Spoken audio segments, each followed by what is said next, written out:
Amorim Sporting against Pep's Man City, live on Talksport with former England captain Stuart Pearce, alongside your commentator Sam Matterface. Thank you, Adrian. Yes, good evening, everyone. A chance for Ruben Amorim to strike an early blow across the bows of Pep Guardiola before he turns up at Old Trafford. An opportunity for Hugo Viana to show Manchester City what he can construct before he takes up the role of sporting director at the Etihad. So many of tonight's storylines have been written in Manchester. The Estadio Jose Alvalade might as well be renamed Coronation Street, because soon those two Portuguese names will be the kings of their new domain on each side of the town. But before they start plotting the future on Platts Field or strategising in Stretford, they have a job to do here. Sporting already a success story, but even with the beleaguered squad ailing from injury, Manchester City can still dance round you like a patron of the Hacienda. On their last visit here, they recorded a record scoreline. Tonight they come in hoping to ruin the party.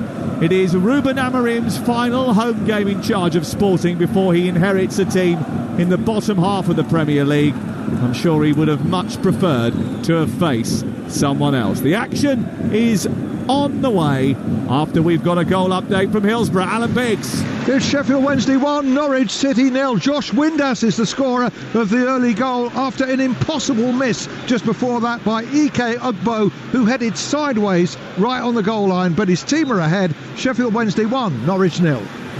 Thank you very much. Lots to keep you updated with throughout the course of the evening here, including the match at Loftus Road as well, where QPR take on Middlesbrough. Keep you in touch with the other Champions League games as well. Liverpool, Leverkusen, Celtic, Leipzig, and Plymouth against Portsmouth at Home Park with Lawrence Mora, which kicks off at the same time as we do here. Sporting include one of the hottest strikers in Europe tonight in Victor Gyökeres. Manchester City are without Stones and Diaz and are struggling for clean sheets. The teams look like this. Israel is the goalkeeper for Sporting. Zino Dibast, Ousmane Diamonde and Mathius Rice are the back three. Giovanni Quenda, Morten Schulman, Hidemasi Morata and Max Arrojo, the midfield quartet. Francisco Trincao and Pedro Goncalves behind Gyökeres in attack. For Manchester City, it's Ederson in goal, Rico Lewis and Vardiol, the fullbacks, with a Champions League debut for Jermaine Simpson-Pusey, the 19-year-old who celebrated his birthday just yesterday. Manuel Akanji will look to try and guide him through it. Then it's Kovacic holding Phil Foden, Silva, Nunez and Savinho supporting Erling Haaland in attack. Referee tonight is from Germany, Daniel Siebart, supported by two assistants, Jan Sildo and Raphael Foltin. Dan Schlager's the fourth official. Bastian Dankert is the VAR. Before we start, there will be a moment of reflection for an official of Sporting who passed away within the last month. There's also a big banner of Ruben Amorim with the words "Obrigado" being lowered from the main stand, and they will also pay tribute tonight to the flood victims of Valencia.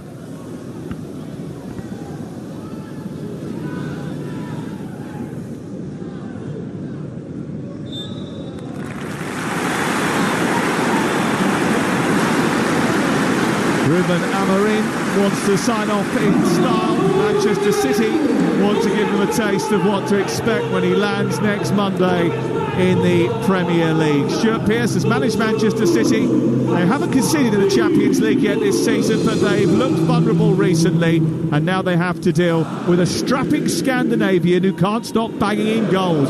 How do they tighten up? Well, he will be a handful for them for this evening. He'll go in with supreme confidence with his goal-scoring record, but you've got to think at the other end of the pitch there's another goal-scorer in the Manchester City shirt that certainly has got a comparable record.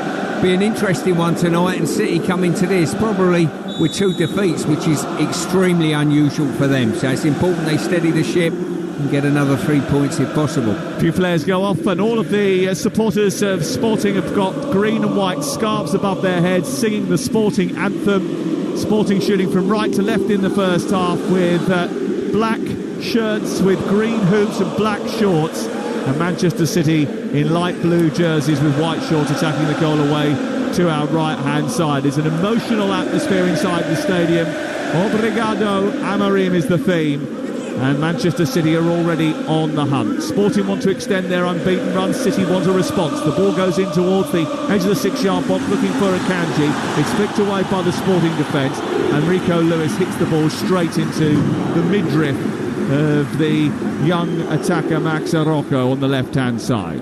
0-0 the score.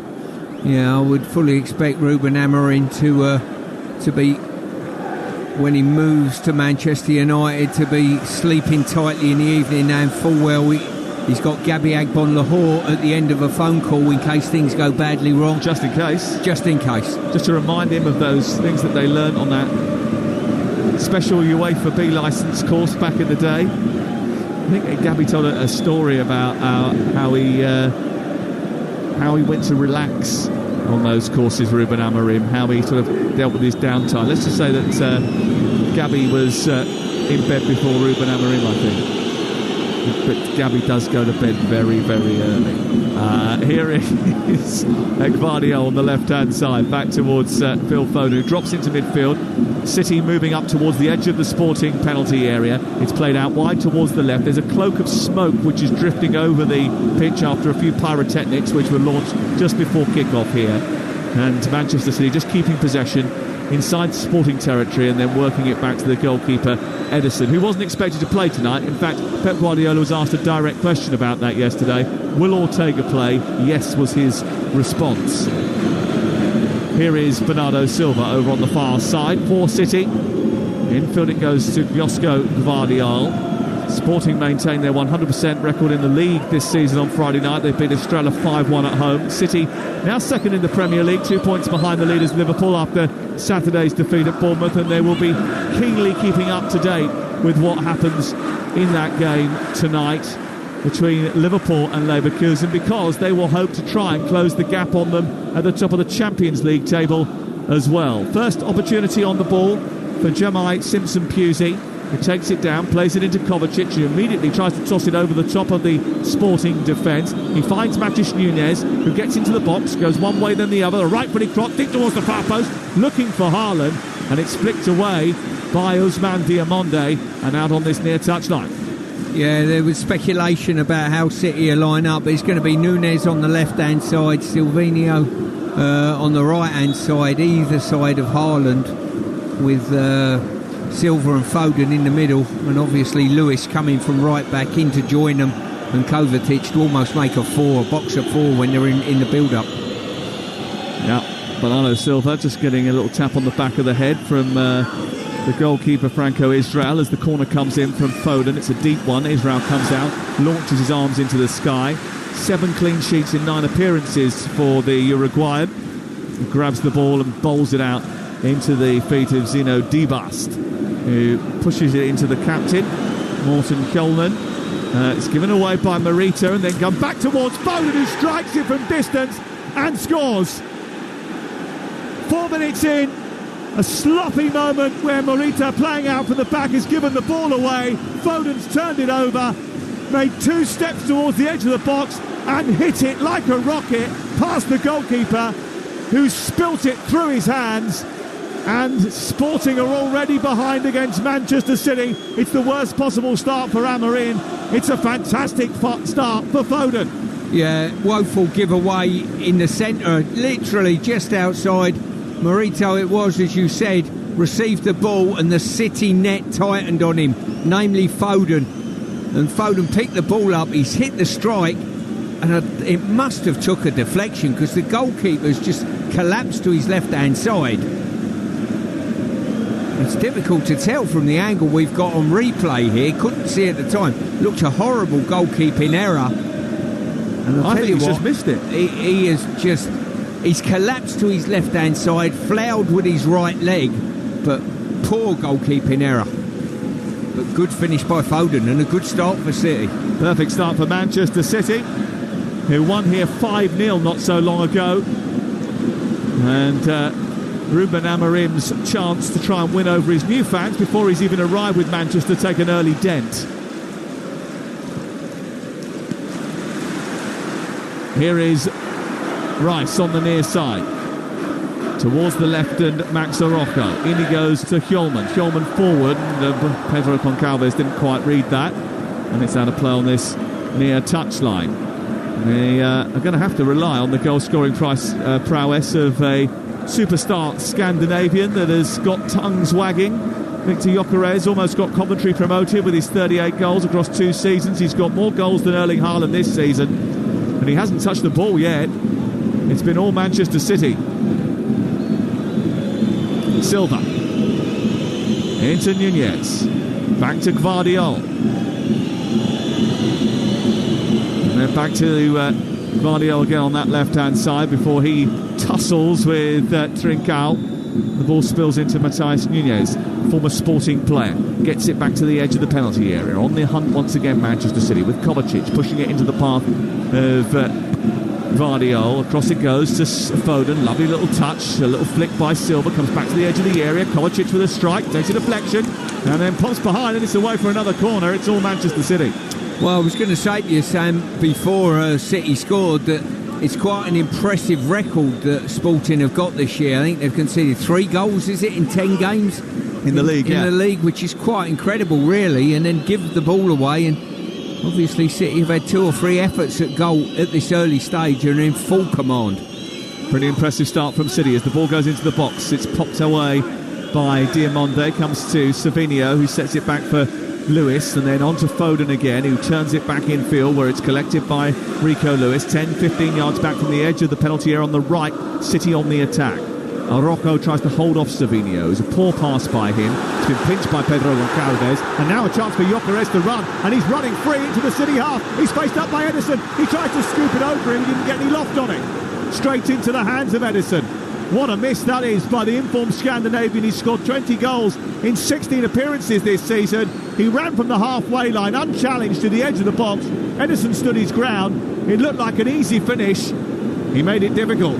Well, we've had a poor giveaway by Morito, which cost Sporting the goal, and Lewis give it away there. And when Gyökeres was played clear, he just went through, and I think he's took his shot too early. He's not committed the goalkeeper in any way, shape or form, and didn't get enough loft on the chip. Well, I think he saw his name going up in lights across the world. They've been going up in Portugal over the course of the last 18 months, but that was an opportunity to really make a splash against one of the best teams in the world.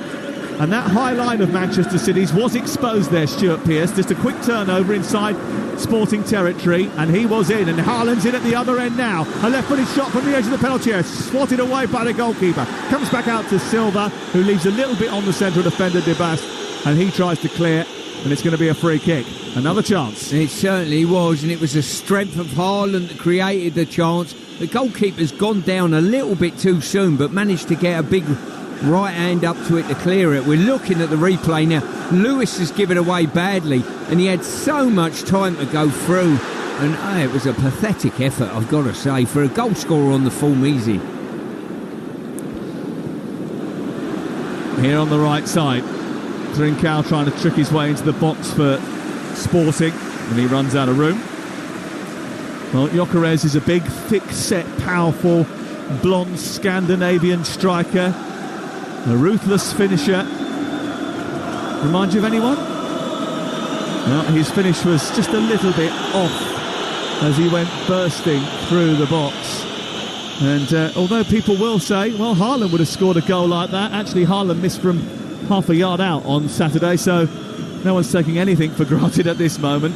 Well, no, but to be fair, to go through, he almost had too much time on his hands. He must have took 3, 4, 5 touches before he actually got to the goalkeeper. That was the distance. He literally ran from his own half, had plenty of time to think about the finish, and for me, he's got to take it closer to the goalie, and for me, just keep it low past the feet of the goalkeeper. What do I know, Sam? Well, you scored quite a few goals, if I remember I rightly. was very good at one-on-one finishes, I've got to say. I actually was brilliant at them. Outside of the left foot, kept them really low, kept the ball between my feet, and then finished low, down just past the goalkeeper's left foot. You were pretty good at 1-on-7 finishes from free kick situations as well, weren't you? Not bad on those. Yeah. Ball out towards the far side. 11 minutes gone. Sporting 0, Manchester City 1 in the Champions League tonight. Ball clipped out towards this near side. The City right. Oh, lovely take by Savinho. Goes around the back of the defender. Tries to pull it through the 6-yard box, but he's blocked by the goalkeeper. Comes back out to Lewis. Smuggled behind by Reece, and it's going to be a corner kick on this near side. I'll tell you what, Sam, every time I watch Champions League, and Aid alluded to it before the game, I always say there's always goals, it's always wide open, and this game, no difference. We're just over 10 minutes in, and my goodness me, the efforts on both goals have been quite incredible, more so obviously Sporting. It's going to be a corner which Foden, the goal scorer, is going to take from the near side. Haaland just being spoken to. Pedro Goncalves is being warned off putting any physical pressure on him. It's a bit of a mismatch, that. The ball delivered to the far post looking for Akanji. No one touched it. Swirls out of play. From the corner, a left-footed arcing one towards the back edge of the 6-yard box, which drops behind and goes out for a goal kick. 0-0 in all the other Champions League games apart from this one. It means that if it was to stay like this, Manchester City will be top of the Champions League table tonight. Elsewhere, PSV beat Girona 4-0 earlier, and Slovan Bratislava beaten by Dinamo Zagreb, arguably the two poorest teams in the league earlier on tonight. Sporting behind at home to Manchester City. But it's worked out to the far touchline. Giovanni Quenda, the latest Sporting superstar, only 17 years of age, sends the ball forward and missed Orocco and Pedro Goncalves, and now Rocco's got to get back into position because Savinho, after Lewis turned the ball over, is up on the halfway line. This is quite a good game for Amorim. You know, if I was sort of leaving Portugal to come and manage in the Premier League, to actually take a team on that are a Premier League team, not only a Premier League team, the powerhouse in the Premier League. It's a brilliant one to hone his skills, I think, from a selfish point of view. It's a sort of peer around the curtain moment, isn't it, for him? Bernardo Silva in the centre circle for Manchester City, just dropping deep to pick and try and dictate. Plays it out to Guardiola, finds Nunez. Nunez travels laterally into the centre circle again, and Manchester City just over the halfway line with Simpson Pusey nudging the ball up towards Savinho. His weight of pass wasn't quite right as he tried to pick out the inside run from Nunez, but they've got it back again, and Savinho has found Foden, edge of the area, right side, but Foden looking for Haaland, then turns it back to Kovacic wide, where Matheus Nunes picks it up. He plays the ball back centrally, where it's picked up by Foden, slips it down the right. Savinho into the area now, tries to beat the defender, and Rice comes across, nabs it and clears for Sporting. Gyökeres held it up well, but still couldn't get the better of Akanji, whose usual long flowing hair is tied up now in a bun. I'll tell you what they've done well with Gyökeres. Every time the ball's been played up to his feet, they've had someone all over him, normally Akanji, and they've took it off him every time or run him under the ball, so he's not been able to get a platform to play. Lewis, Savinho, near side, the Manchester City right, 1-0 they lead. AC Milan have taken the lead in the Bernabeu tonight. They lead by a goal to nil. And here it's 1-0 to Manchester City. Scorer after just 4 minutes was Foden. Certainly hasn't been as prolific as he was last season when he got 27 goals. Not looked as deadly this campaign, but he scored tonight. Quenda looking for Trincao, poor pass, Foden nabs it, turns it over, forward by Nunez, looking for the run of Haaland, who's got a bit of space here, taking it well, right-footed shot is wild from the edge of the box. He rushed it, and it is a good 6-7 yards wide of the goal. I've got to say, Sam, we have got two forwards that are on great form on this pitch today, and they've both missed awful chances to put their teams, well, certainly City, an extra goal up, and Sporting on level terms. Really poor effort that was. There's a bloke selling a hot dog in that stand who's just lost half his stock. I bet you Crooksy was holding that hot dog as well, if I know Crooksy.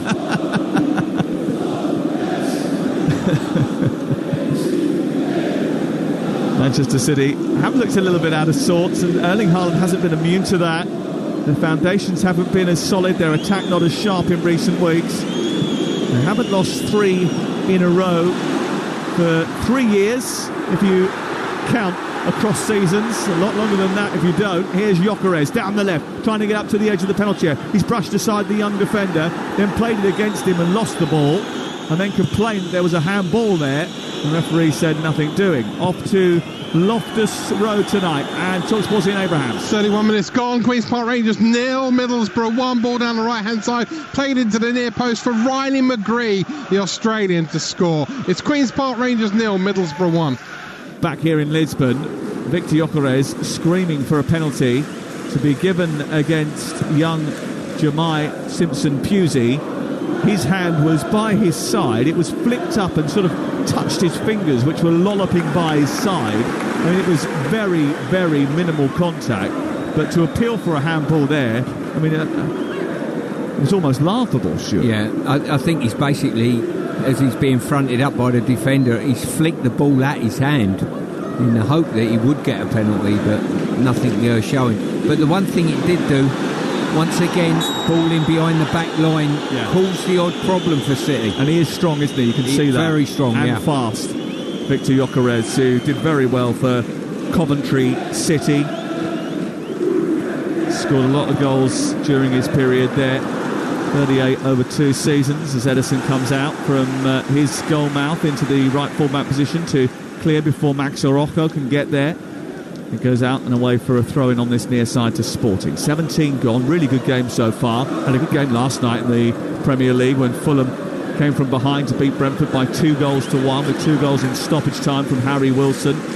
See that goal last night? What a fantastic flick that was. What a turnaround as well, wasn't it? Well, they deserved it. They were the better team for the game. They bossed every statistic. It was actually quite frightening that they hadn't scored up until that point. Harry Wilson has been in great form for Wales, came off the bench to spare their blushes, and Marco Silva was absolutely delighted when I spoke to him afterwards. The same can't be said for Thomas Frank, who did admit that his team didn't really do enough with the ball. They defended very well without it until those last few minutes. Sporting are going to have to defend a lot here because City are coming forward, but they do have a sting in their tail, and they've exposed the high line of Manchester City on a couple of occasions already, but it is 1-0 to Manchester City, for whom defeats have been a little bit like the Metrolink tram. They've waited ages to suffer one, and then 2 have come along at once. They only suffered their first loss of the season 6 days ago at Tottenham in the League Cup, and then they were undone at Bournemouth. You've got to say they've started this game in supreme confidence, haven't they, City? I think, they've got on the ball. I think Foden's been outstanding in the centre of midfield, Kovacic as well. Here is Bernardo Silva, centre circle, nudges it out towards the far side, collected by the slender, tall and athletic figure of Nunez, who started his career at Sporting.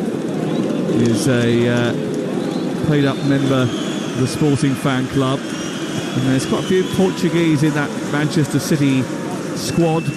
Ruben Dias isn't here today, but he is another one who, like Bernardo Silva, hails from the other side of town, the other side of the divide.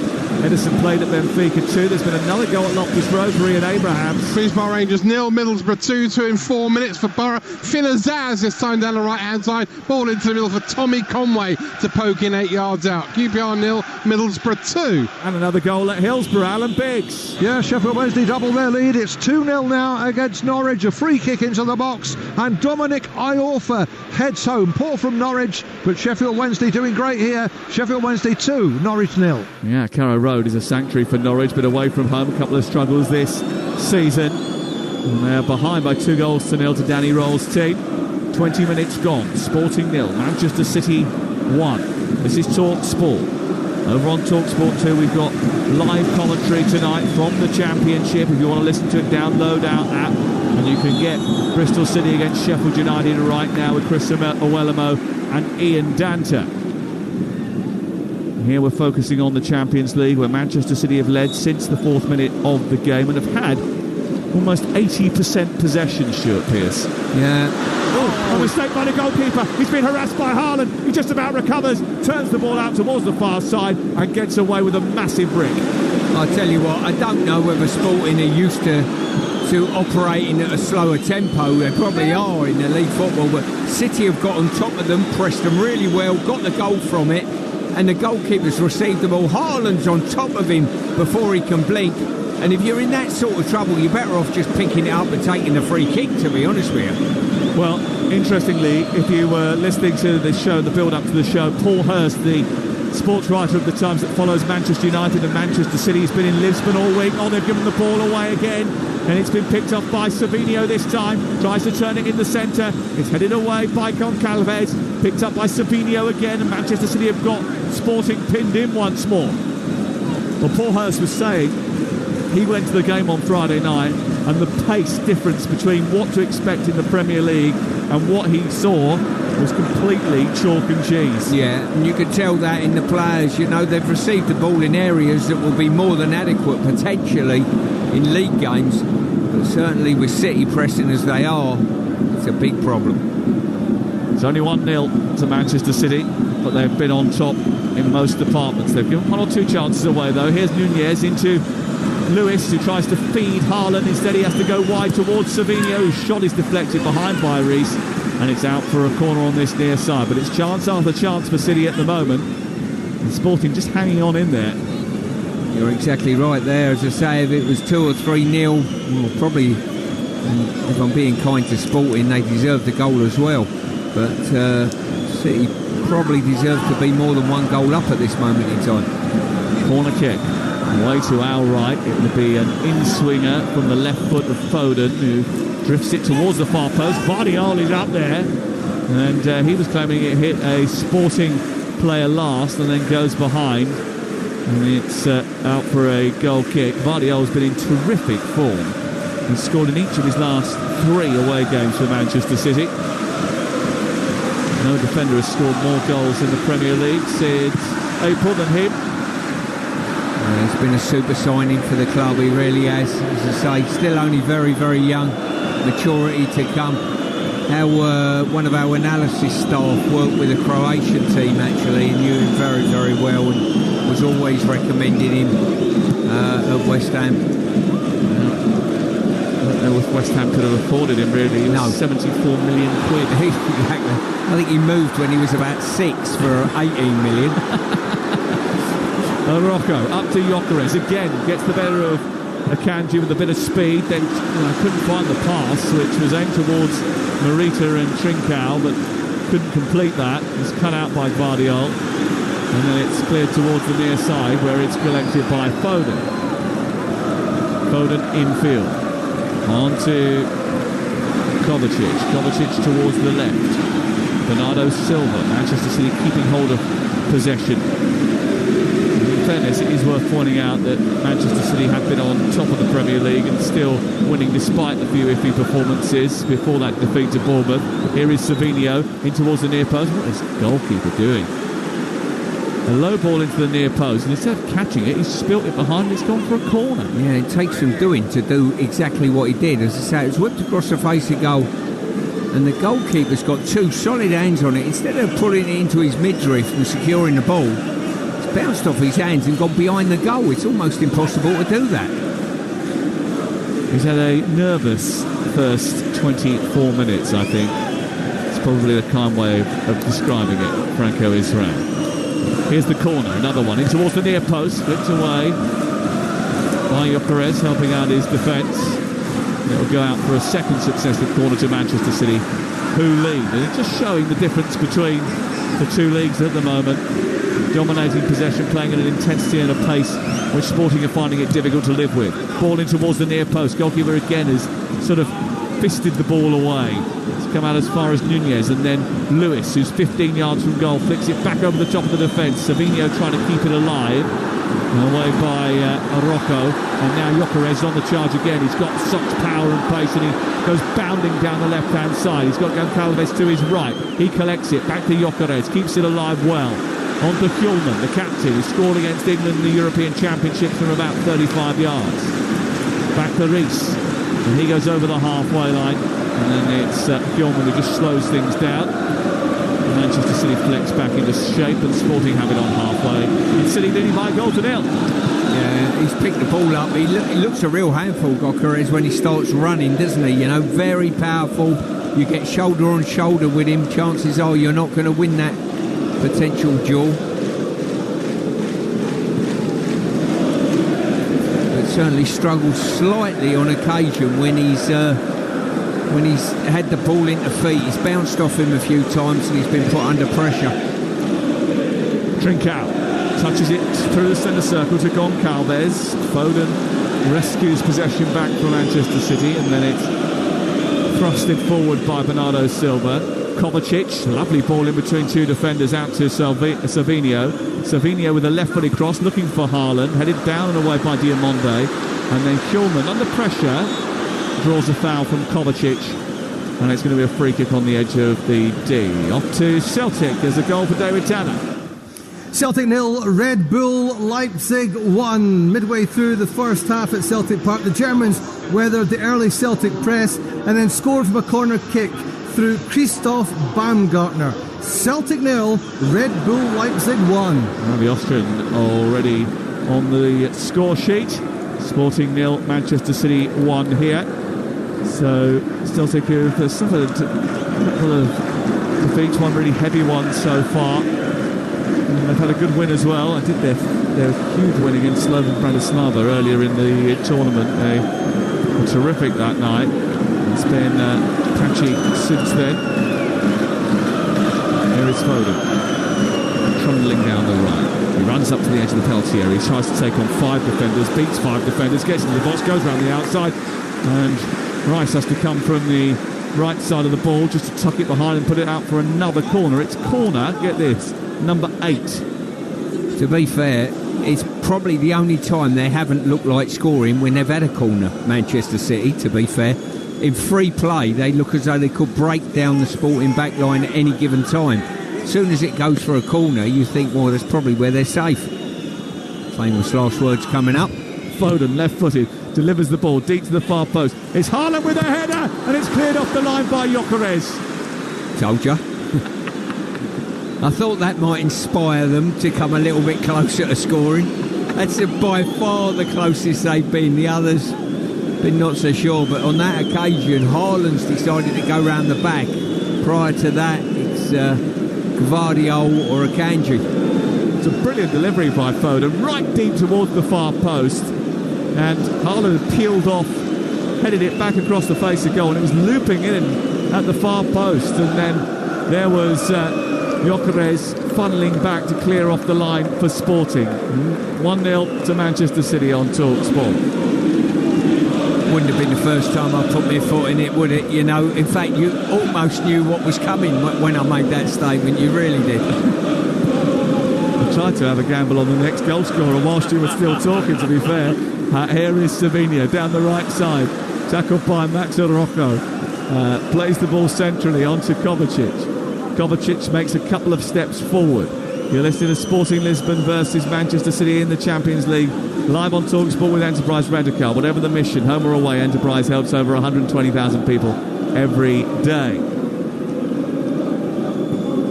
Matheus Nunes towards the left, and Gvardiol, and then into Foden, and back to Gvardiol again. Interceptions by Quenda, and he just tried to rush the ball forward to Gyökeres, and again, it would have been dangerous if he'd completed that pass, but this time it went straight to Manuel Akanji. It's been a very controlled performance from Manchester City so far. Thinking with Amorim coming into the Premier League, is there anyone you think he might take out of this team to potentially take with him to United? Here is Lewis, edge of the area, tries to push the ball in towards the edge of the box. It comes back to Kovacic and goes onto the right-hand side. Savinho trying to get the better of Araujo, and then grabs him round the neck, thrusts him to the floor, and then says, I didn't do anything. Well, you did, and that's going to be either a free kick or a goal kick.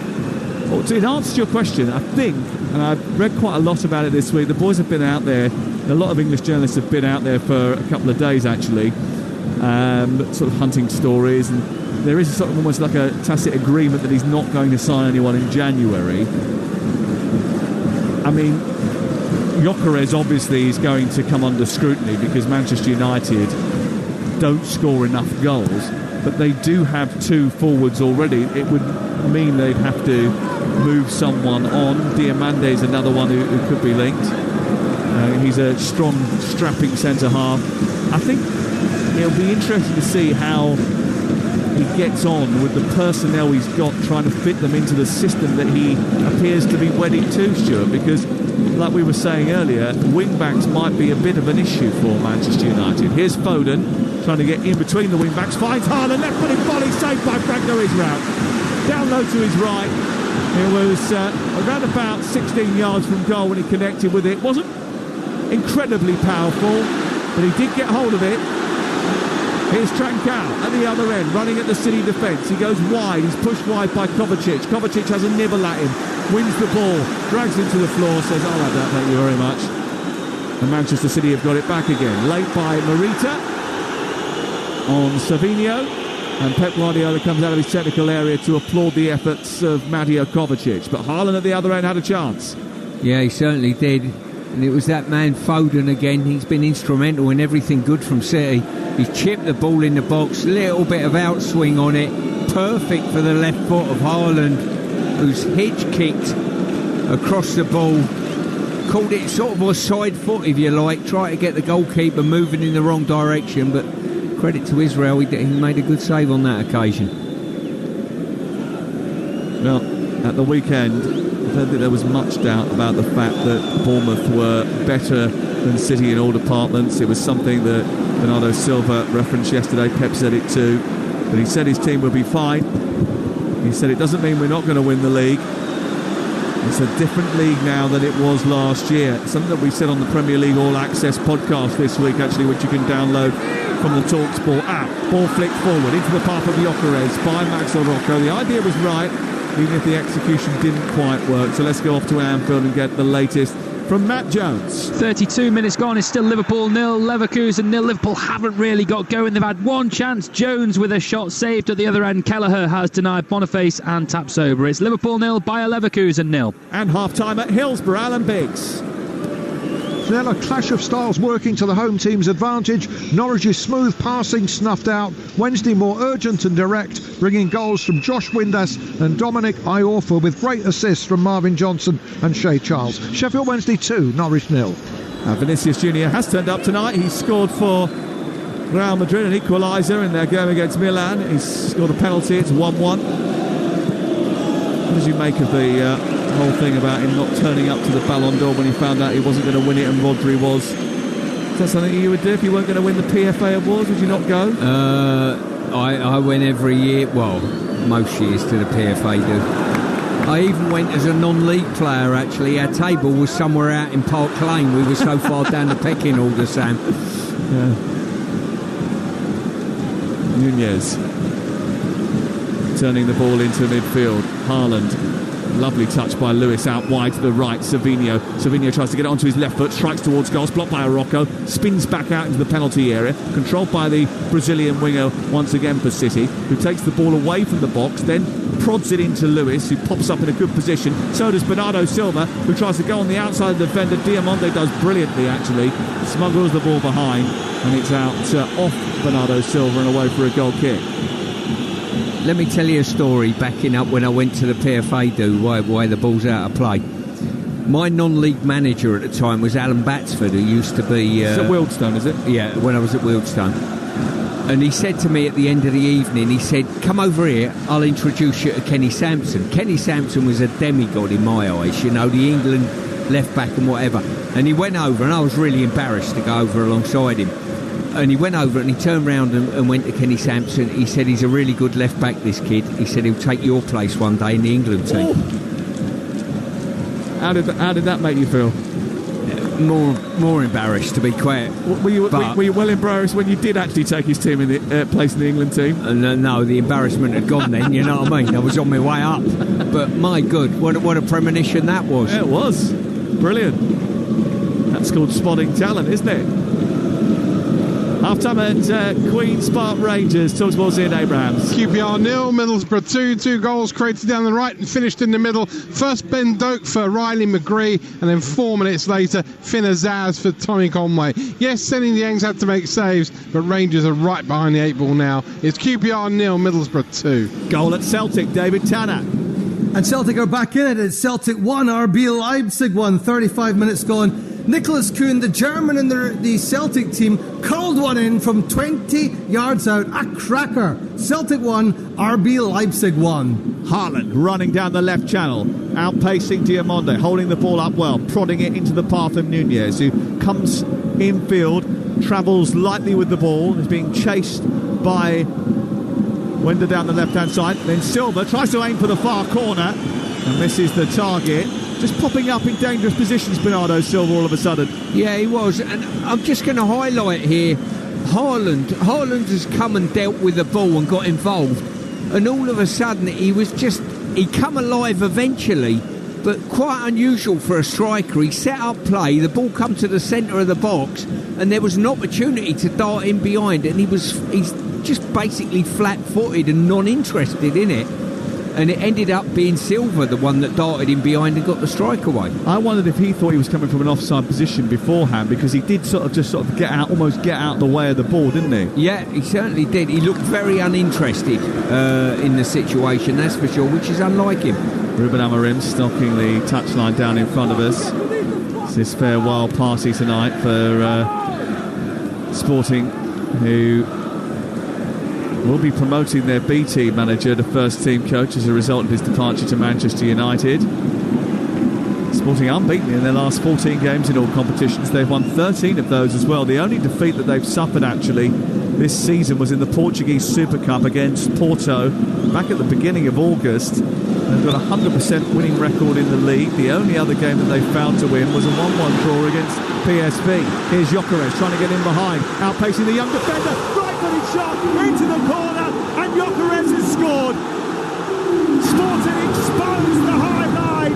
Gyökeres charges away from halfway, brushes aside Simpson Pusey and bundles the ball into the net, and Sporting are level, and the former Sky Blue star sends the City defence to Coventry. 1-1. Once again, ball in behind the back line. The warning signs have been there for City in a game that they've absolutely dominated and created the better chances, but Gyökeres has been in and missed a real sitter, and on this occasion Pusey has not picked up the run early enough, sadly for him. And I tell you what, it's a great finish. He's just flattened his foot off and drilled the ball into the ground, which got the bounce that took it over Ederson. If you look at this finish, really clever. Just closed his foot off, banged it into the turf, and the leverage and the height that got it, put it in the net. Well, he had a golden chance in the first 20 minutes of the game where he was sent from the halfway line. He scuffed his finish that time. He expertly put it beyond Ederson on the second big chance that he got on the night. And it's 21 goals for the season for the Scandinavian superstar, who so far is upstaging Erling Haaland. 1-1. Yeah, Simpson Pusey will be a little bit disappointed there. I don't think he's read the danger quickly enough to get across, and you could see the strength of his opponent. It's been there evident in most of this first half, and you know full well if you're shoulder to shoulder with him, you're not going to win that. Well, it's another game in which Manchester City concede, another game in which they have been exposed defensively. They have just looked a little fragile this season, that bedrock that has been the starting point, the foundation of their championship winning campaign in 6 of the last 7 seasons, has just looked a little bit get-attable. And the High Line tonight had its warnings, they didn't heed them, and Gyökeres has punished them just before the break. 1-1 on Talksport. Ruben Amorim very understated with his celebration, but he'll be bubbling up inside. City, who have dominated proceedings, come again with Foden down the left touchline, trying to get into the penalty area, tucks it back out to Nunez.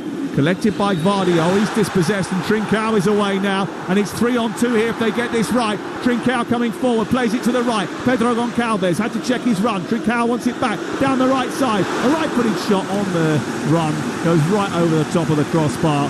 But Manchester City, when they do give the ball away, just inside the Sporting half, are flat-footed and often exposed on the counter. They are, as I say, the two centre-backs didn't know whether to hold the line and let someone run or not. They were undecided, and in the end it was Trincao, bad pass to him, too slow, killed the attack a little bit. But it's another warning for Manchester City. 1-1, and they've had pretty much everything their own way. Here's Gvardiol striking from distance, pushed away by the goalkeeper.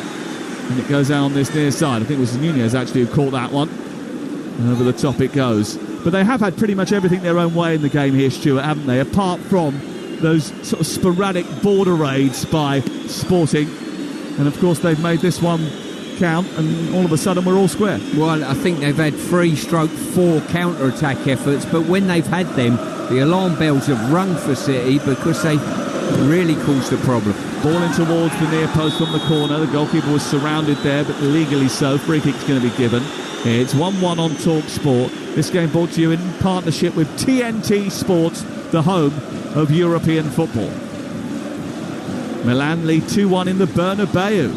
Morata with the goal, the former Real Madrid striker, scoring for AC Milan. Alvaro Morata assisted by Rafael Leao.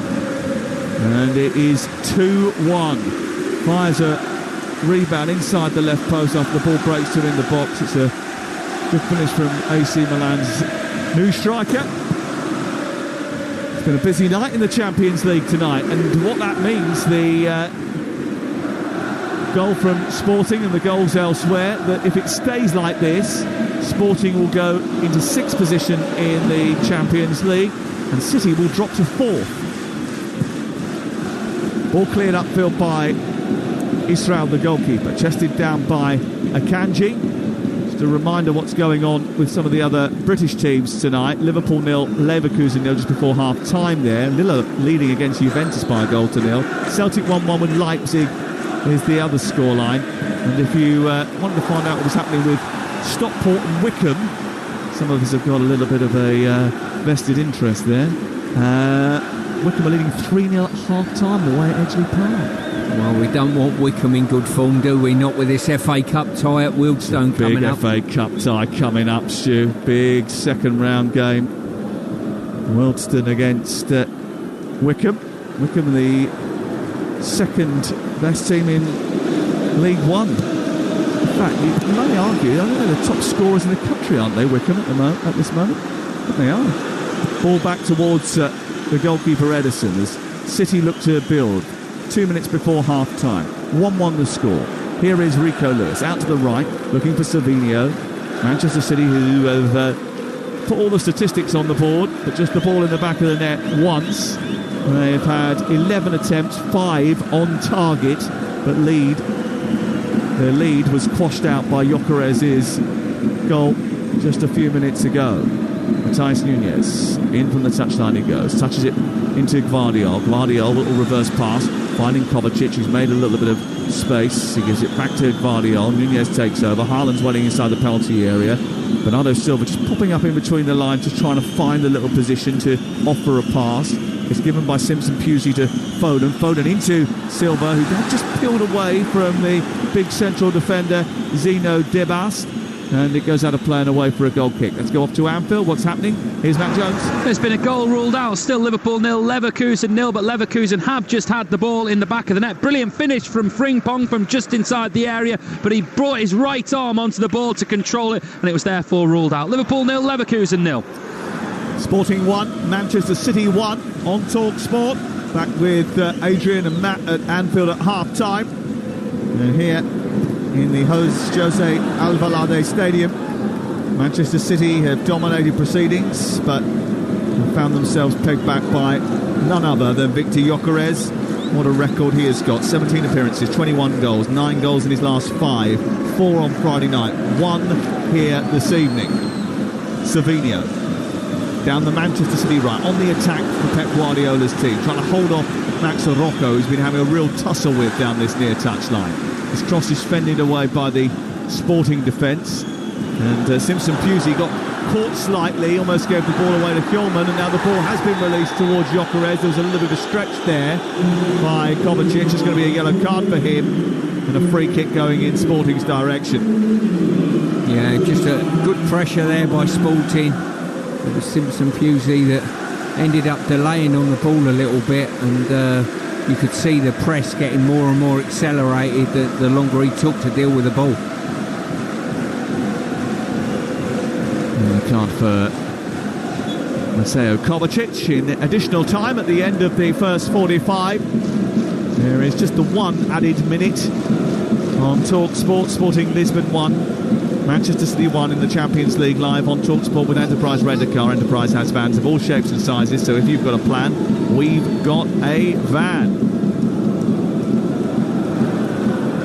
Rice into Goncalves, dispossessed. Lewis releases Savinho. He tries to unleash a bit of wizardry and get to the edge of the box. He's held up well. Ball turned back into midfield, and that is the end of the first 45 minutes, which Sporting took a little while to adjust the pace of the game in, conceded a lot of chances, 12 shots, 6 on target from Manchester City. It looked like they were a runaway train after 4 minutes when Foden dispossessed Morita and scored, but Gyökeres missed a good opportunity before getting on the scoreboard with one. Now, even this result would be some way for Ruben Amorim to bow out at the Jose Alvalade Stadium, holding the best team in Europe over the last few years, but there's still a whole second half to come. And it's live on Talksport. Sporting 1, Manchester City 1. And we'll get more from Stuart Pearce in a second, but get this, at Celtic Park, David Tanner. Who? RB Leipzig won, and it's the man who was on the books of RB Leipzig as a youth, Nicholas Kuhn, who scored a second goal. The first a 20-yard curler, the second one in stoppage time from 6 yards out. Celtic were behind, now they're in front. It's Celtic 2, RB Leipzig 1. It's a really good move. They've had some good chances, Celtic. They lead by 2-1, having trailed in that first half. Manchester City led. It's 1-1 at half-time, Stuart Pearce. We're still playing in the first half here at Anfield. It's 0-0. We'll round up what's happened in the 45 with Matt Jones shortly. But Stuart Pearce, great start for Man City. I'm just looking through Gabby Agbonlahore's coaching scouting notes for Ruben Amorim, and he says keeper's not very good. Gyökeres is very good. So I think he's just about got that spot on, hasn't he? Yeah, that covers it all, really. You know, he's full knowledge on one cigarette paper. Excellent. Well done. But City have dominated the possession, no doubt about that. But there's been 3 or 4 occasions when Sporting have broke and played the ball in behind the back line, and it's been costly for City, and it could have been more costly. Gyökeres should have done a lot better with the first one he had. The second one, his finish was very, very good and very clever. Some people think he might have hit it into the turf and mishit it, that brought it up in the air and over the goalkeeper. He knew exactly what he was doing. That's a clever striker's finish. And to be fair, City have been rocked by it, and rightly so, because they've had so much of the ball and so much of the opportunities, but Sporting are showing that they can counter-attack very well and very quickly. Well, you asked Sam in the middle of commentary there in the first half which Sporting players will possibly follow Amorim to Manchester United. It certainly won't be the keeper. Gyökeres is probably better than what they've got in terms of the strikers, but Sam's right, they've got to move players out. He did miss a sitter. He was clean through it as a back pass to Edison in the end, but then he's had a foot race. He's ahead of Simpson Pusey in the foot race, stays ahead of him and finishes really well. As you say, it is nicely poised, but City have had so many chances and they've had so much of the ball, so many good opportunities to create goal-scoring chances that they must be so frustrated at half-time, Stu. I would think they would be, because when they're 1-0 up, they had opportunities to get a second or even a third, to be quite honest with you, and they didn't take them. And the counter-attack always looked as though it might be a slight problem for them, and the high line of City has caught them out, and the runs have been quite clever as well. I've got to say that from Sporting.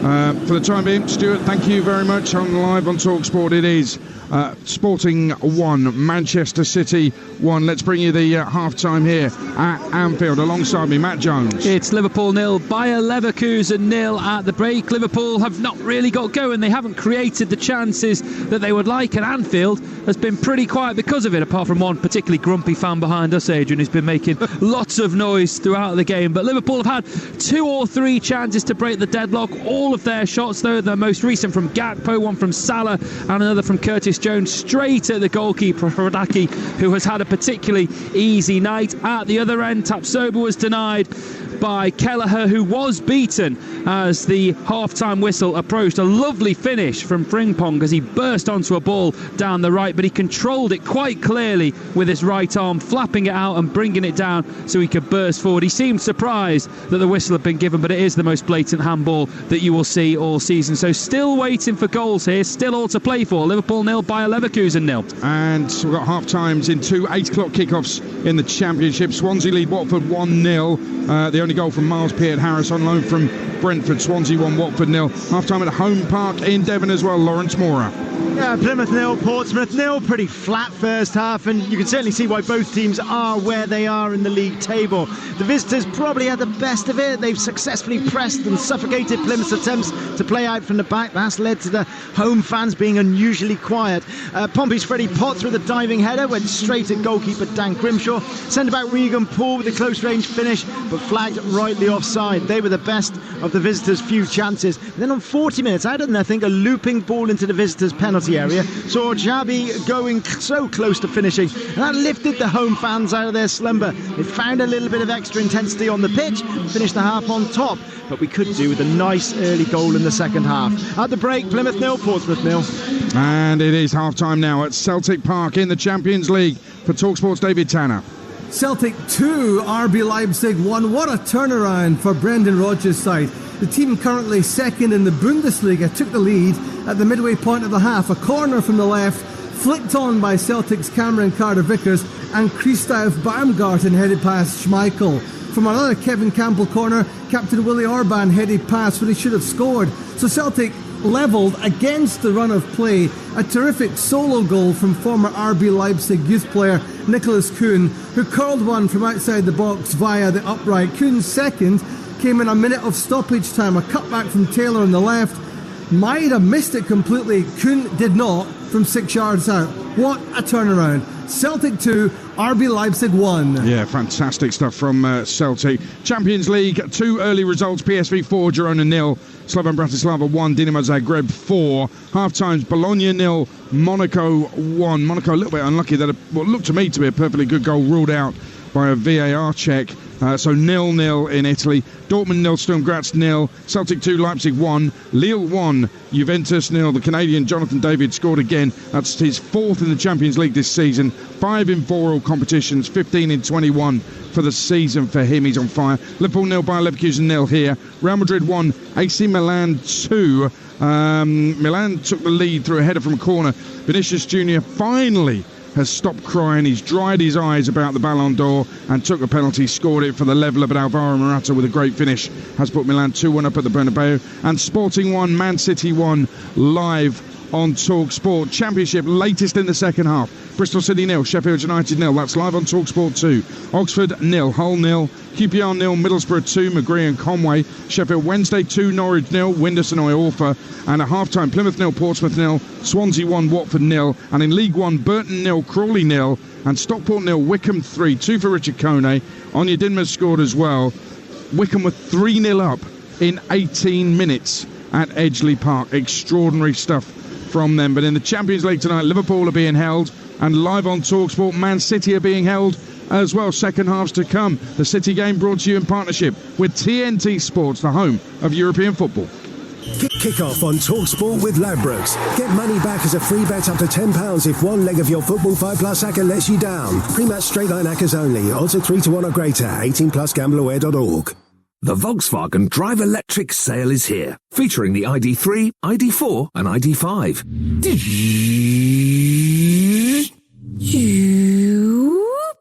That's the sound of drivers powering up and enjoying our supercharged offers, all with an extra £1,000 off.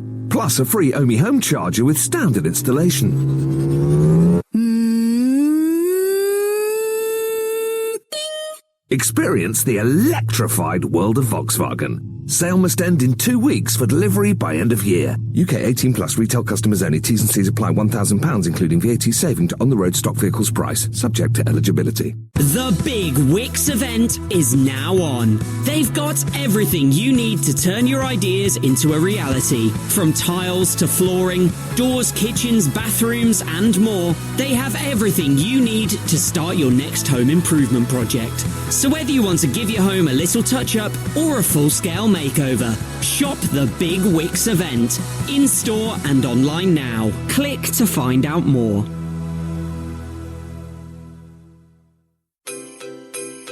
You know you're going to M&S to get your Christmas shopping done. But what to get for everyone? Socks?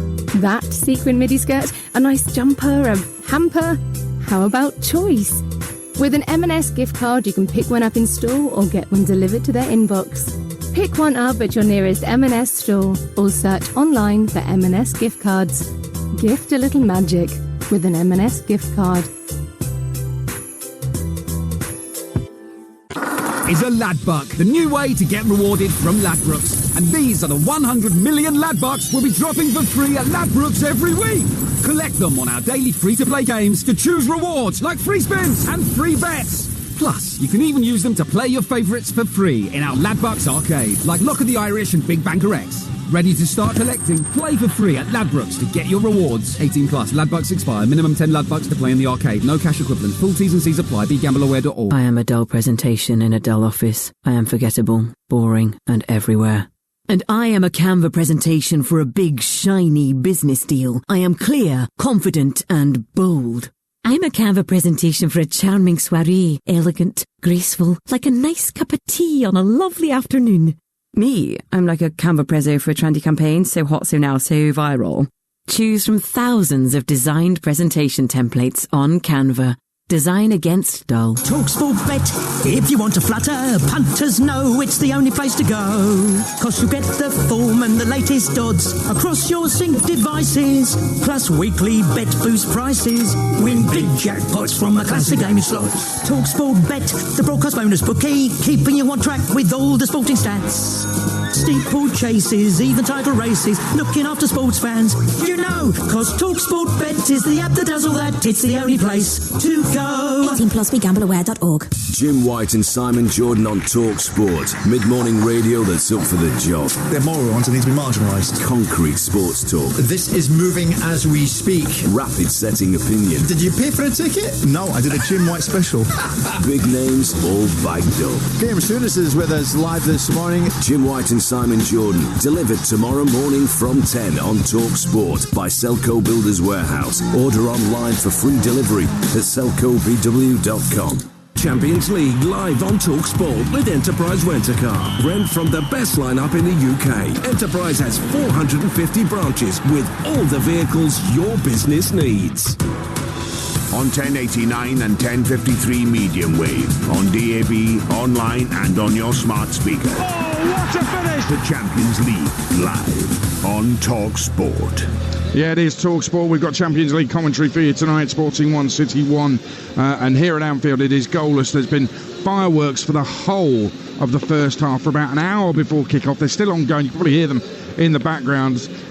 Hopefully, they might just die off in the second half and the players can concentrate on the game. Let's get the half-time odds with Ladbrokes. Odds update on Talksport with Ladbrokes. Get money back as a free bet up to £10 if one leg of your Football 5 Plus acca lets you down. Pre-match straight line accas only. Odds are 3-1 or greater. 18 plus gambleaware.org. So it's Sporting 1, Man City 1. City are 20-19 on to win it. Sporting are 19-5. The draw is 15-8. Here at Anfield, 0-0 at the moment. Liverpool by Leverkusen. Liverpool 11-10 to win. Leverkusen 18-5. The draw is 13-8. Remember, Leverkusen have had the ball in the net, but it was rightly ruled out for handball. That's the latest odds with Ladbrokes. 18 plus. BeGambleAware.org. Odds update on Talksport with Ladbrokes. Supercharge your odds with our Odds Boost button. Selected markets applies to first £50 of stake. Terms apply. 18 plus. GambleAware.org. Tomorrow morning on Breakfast at 6 a.m. through till 10, it's Alan Brazil with Dean Saunders on the show. And after that, Danny Murphy joins White and Jordan from 10 on Talksport. You're listening to the Champions League live on Talksport with Enterprise Rent a Car. Rent from the best lineup in the UK. Enterprise has 450 branches with all the vehicles your business needs. Let's update you from a couple of championship games to Loftus Road. First of all, Talksport, Ian Abrahams. 9 gone in the second half. Still QPR 0, Middlesbrough 2. Ben Doak might be in here. No, he's not. Good tackle in the end by the Rangers defender, but it could have been a third for Borough early in the second half. Conway and McGree both scored in the first period combined, and it was McGree's shot saved by Nardi, to his left-hand side. QPR 0, Middlesbrough 2. And let's get to Hillsborough in the Championship with Talksport's Alan Biggs. Sheffield Wednesday 2, Norwich City 0. Wednesday seem to have this game under control, which might be a dangerous thing to say considering they had the better first half here against Watford on Saturday and lost 6-2, but maybe lessons learned. Certainly the more effective so far. 2 good goals, great release from Marvin Johnson for an emphatic finish for Josh Windass, and then a header from a very well delivered free kick by Shea Charles. Dominic Iorfa scoring the second goal. Sheffield Wednesday 2, Norwich 0. And also in the Championship, Oxford have just taken the lead against Hull City. Hideta Avast has got the goal at the Sam. Oxford 1, Hull City 0. Live on Talksport 2 right now. Bristol City 0, Sheffield United 0. I'll quickly run through the EFL Trophy full times, all of these tonight. Cambridge 1, Chelsea under-21s 0. Peterborough 4, Crystal Palace under-21s 1. Northampton 3, Leicester's youngsters 0. Swindon 2, Spurs youngsters 1. Cheltenham 1, Reading 0. Let's get back to our commentary. It is Sporting 1, City 1. And Stuart Pearce, before we hand over for the second half, Ruben Amorim out early and sitting in the dugout way before the players are out. It's nothing unusual, I suppose. I don't know if that says anything about Ruben Amorim that we need to know. Well, it might say that his work's done. He knows he's give the team talk. He's quite happy with his team talk and just left it with the team. Sometimes as well, as a manager, I'll give you a little insight here, you leave it with the players, because sometimes the players want to say bits and pieces to each other, or you're second in command. They take over at that stage, and you to vacate the room just gives a little bit more freedom to the conversation. Okay, no, I get that. I can see that. From what we've heard, players who've played with him, or under Cristiano Ronaldo's nickname for him is the poet, because he had a way with words. He stays calm when he's delivering a message, but he's not to be messed with. The phrase is, doesn't suffer fools gladly, so I've got no chance with him. I don't think any high achievers do suffer fools gladly, even in my case, I tolerate you, you know what I mean? But it's not easy. They call me the punk poet fella as well, by the way. I know you need to have a big long lie down after England trips with me, so I do appreciate what you put yourself through for the cause, my friend. What have City got to do in the second half? Well, turn all this possession into goals, but I could have said that before the game even started. That's what they've got to do. The other side of that is as well, they've got to be careful of this high line, because once Gyökeres gets level with you, he's too strong. He keeps the ball away from you, so you can't let him get a run on you in behind, and the youngsters found out to his cost on the goal that you can't do that. What have Man United fans learned about Amorim? Anything? I'm not sure they will. I think Amorim's learnt more about what the Premier League has got to offer by playing City. I think it's a brilliant game for him, to be fair, in the fact that in another game's time he'll be managing in the Premier League. Yeah, that's the key. It's his learning experience, isn't it, as to what he's up against. These are the champions, regular champions of the Premier League. This has been the best team for quite a while, and he's coming up against them. It's fantastic learning experience for Ruben Amorim, and it's all squares. Liverpool make their way out here at Anfield, all square here too. Liverpool 0, Bayer Leverkusen 0. And in Portugal, Sporting 1, City 1, second half, live on Talksport with the former City captain and manager Stuart Pearce, alongside your commentator Sam Matthews. And we are underway at the start of the second half, and Sporting immediately on the attack, and Morocco has been played through and scored. Morocco down the left-hand side of the box into the penalty area, and just 20 seconds into the second half, Sporting are in front. Try avoiding the height now if you're Ruben Amorim. That's a team talk and a half. They've come straight out after the second 45 have begun, and within seconds of the restart, Max Sirocco has been played in down the left channel, and he's tucked it under Edison, and Sporting lead by 2-1. Well, I've got to say, from the kick-off, Sporting have just played the ball through the thirds, brilliant clinical passing, and literally what we said, a backline stood up and just allowed the runner to go in behind. He had plenty of time to steady himself, get his head up and drive it through the goalkeeper's legs. And exactly what we said, you can't allow them to run in behind unopposed, and that's exactly what City have done. They've come from behind to lead by 2-1, and Manchester City, who have looked vulnerable to any sort of running behind their defence, have suffered again. Another breach of a defence which has looked increasingly fragile, and they're off and underway again, and Trincao is in the box. He's challenged by Trincao, has gone down under the pressure of Gvardiol. It's going to be a penalty. To be fair, Gvardiol was struggling for pace. Trincao took the ball across his line. He's got to put the brakes on Gvardiol at that stage. He's given him a nudge in the back, and for me it's a definite penalty. The nudge in the back, he's got nowhere near the ball. Clever forward play, but certainly the defenders had a nibble at the ball where he should be leaving that for Akanji to deal with. Well, the VAR had a quick glance at it, but the penalty has been given, and Pep Guardiola, whose team were 1-0 up in this game, are now in danger of going 2 goals behind. What a huge moment this is in this Champions League tie. And what a huge moment for Victor Gyökeres, who has scored 7 penalties already this season. He faces up against Edison. Sporting 2, Manchester City 1. This for 3-1. Gyökeres has placed it down. His big, bulky frame has taken 5 steps back to the edge of the penalty area. Gyökeres steps up, right-footed, rifles it in. It's 3-1 to Sporting.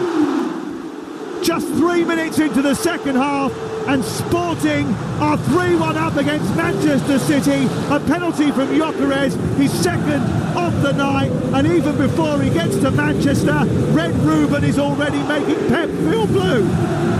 Well, quite incredible. The turnaround of this from the equaliser to now being 3-1 in front from Sporting, incredible. Been so clinical with their finishing. City have paid the price for not extending that 1-0 lead, and all of a sudden this looks very grim for City at present. Oh dear, what a challenge by Gvardiol from the wrong side, trying to win the ball, never going to happen. What on earth has happened to Manchester City? They have wobbled in games before this season, but this is a collapse. Within 3 minutes, they've just gone to pieces, and their advantage that they had, 37 minutes gone, Stuart, they were 1-0 up. Minute 49, and they're 3-1 down. Well, it's incredible, the turnaround, and they're off again. Trincao trundles down the touchline, on the near side, the right, as City look at it. And it's cut away by Gvardiol and up towards the middle part of the Manchester City half. And if you're being very negative from City's point of view, the only goal that City have got has been a giveaway of possession in a really poor area, and the goalkeeper almost dived out the way of it. Apart from that, yes, they've suffered a lot of possession against them, but they look very clinical on the counter-attack. Oh dear. Sporting 3, Manchester City 1. Pep Guardiola, whose team haven't lost 3 in a row in one single season since April 2018, are behind and struggling in Lisbon tonight. Sporting the only Portuguese side ever to have beaten Manchester City. That was back in 2012, a 1-0 win here, courtesy of Zandau in the last 16 of the Champions League. Ricky van Volswinkel scoring an away goal, which sealed qualification for Sporting in the second leg at the Etihad. City did come here and thrash Sporting whilst Amorim was in the dugout in 2022. And Amorim has said, I feel I'm a better coach since that night, but I know that Pep is too. Collision on halfway involving Trincao and Akanji. And he's had a good start to the second half as well, Trincao. He certainly has. He run full-blooded there at Akanji, Trincao. Trincao's come off badly, but I think Akanji's come off worse.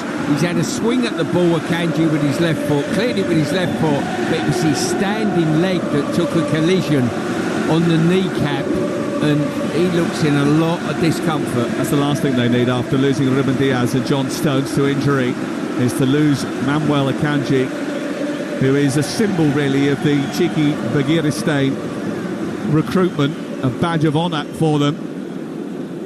He cost just £15 million from Dortmund and has been a seamless acquisition, and it's been a seamless start to the second half for the home team. Stuart Pearce, who came out of the traps absolutely rifling forward, a brilliant goal from Morocco, and then a smacking penalty from Gyökeres to make it 3-1 to Sporting. They certainly have. They'll be absolutely delighted with this, and to be fair, the clinical nature of their finishing, they've seemed to have unlocked exactly the Achilles heel of Manchester City. These runs, dynamic runs at that, in behind that back line. Well, before he came, Sporting had gone 19 years without winning the league. With the help of Hugo Viana and the president, Amorim ended that way. Tactically very good, man management very good, communication excellent, and he's reinvigorated this team at the start of the second half. They took a while to get to grips with it, but they've slowly but surely got themselves into the match, and now they control it. He has all the ingredients, there's no doubt about it. It's whether or not he can find the right recipe for success at Old Trafford. Guardiola, well, he knows a thing or two about turning games, about turning seasons, about turning teams into serial winners. He's got to try and find a way out of this hole. City will be down to 7th in the Champions League tonight if it stays like this. Sporting will be top of the table. Well, thoroughly deserved, obviously. Gyökeres again tussling with the young defender Simpson Pusic, who I think is having a baptism of fire in the Champions League. Yeah, listen, it's the highest echelon of club football playing in this competition, so to make your debut here, it can stand you in good stead. Sometimes you make mistakes in this, and if you're going to have a long career, you'll learn from it. But I'll tell you what Sporting have done well. When they have got the ball and turned it over, they've made really powerful runs in behind, Sam, haven't they? With and without the ball. No doubt. Here is Savinha down the right, looking to try and get the better of Max Arocco. Scored the second Sporting goal. Kevin De Bruyne, Nathan Ake and Ilkay Gundogan, along with Jeremy Doku, all warming up on the near touchline now, just going through their paces. They look stunned. City look stunned. Even some of the Sporting supporters look stunned. They rise to their feet again as Pedro Goncalves goes darting down the left touchline. He thought he was fouled there by Lewis. The referee has allowed play on. Vardiol has it. Plays it infield. Into Foden. Foden to Lewis once again. He comes across the defender. There's a foul there inside the D. A yellow card, I think. A yellow card. Or is it Pedro Goncalves, I think, who's going to get the yellow card. He's pleading his innocence, saying that he shouldn't be getting that. And that is exactly what he's getting. Well, this could be the lifeline City need to get back in the game. Lewis, great run. Whether it is a foul or not, we're not overly sure on this. I'll tell you what, I'm not sure, to be fair. I don't think I'd have given a foul there. I think both players are giving as good as they got, a little bit, maybe a foul. But listen, it's right on the edge of the box, it's central, and City won't have a better opportunity than this to make the goalkeeper work, and he looks as though he can get out of the way of most things, the goalkeeper. He had only conceded one goal from an opposition player before tonight. Jody Shooten in the game against PSV, but he's conceded once tonight and looked a little bit shaky, and he's got a free kick to defend here. Foden, Bernardo Silva, they'll all fancy their chances. And Nunez has gone across there as well. I'm surprised they put the ball where they actually have. It's outside the arc, isn't it? It is. I thought it was literally on the edge of the box. Yeah, I think the challenge actually took place sort of between the two. I think it was halfway inside the D, but this free kick is going to be taken just outside the area, a step back from the D. So it's a better position really if you want to get it up and down. And Foden and Nunez are standing over it. Pep Guardiola looks miserable and has his hands in his pockets. He doesn't look particularly happy. We played 57 minutes. Nunez will be taking this.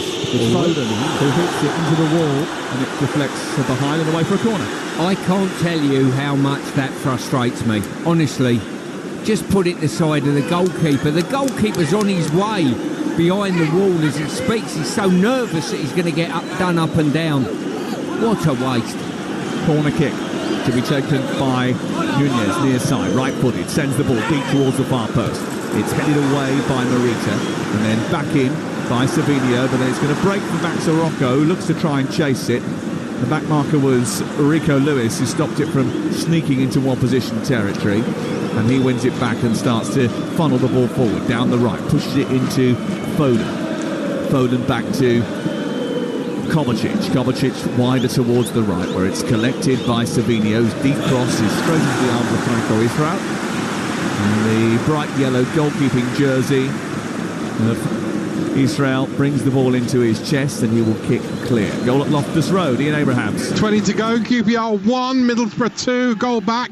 A corner flicked on at the near post. Steve Cook at the far post, bundled it home. QPR 1, Middlesbrough 2. 14-3, Manchester City 1 is the latest score here, and Rico Lewis trying to take emergency action is coming forward. He sends the ball towards Gvardiol. Gvardiol finds Kovacic. Kovacic sweeps it to the right. Lewis with another chance to get the ball into the box. Foden made a run, but then he took too long to get the ball down into the box, and there was a chance of offside, so they had to wait, delay, go back out towards Savinho. Back they come again. Savinho, they've come out again to go back in again, and Savinho will strike left-footed towards the far post. And they just took too long to get the ball in behind the defence, and the defence was quite way pushed up to the edge of the 18-yard area there. Yeah, normally the stereotypical Manchester City team, they're looking to work that ball, little slide balls, straight balls, diagonal balls, get into the touchline to pull back. There was no real runners that made good enough runs to stay on side. Sporting 3, Manchester City 1.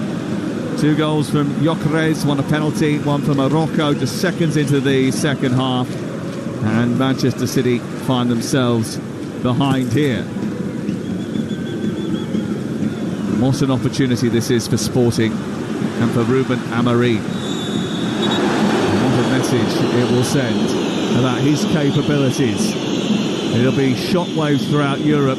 Manchester City don't lose 3 games in a row, not in a season. That doesn't happen. It only happened very sporadically to Pep Guardiola. The last time, 2018.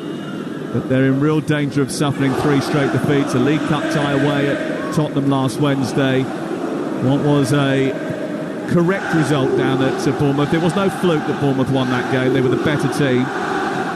And this is a game actually where they bossed it for half an hour.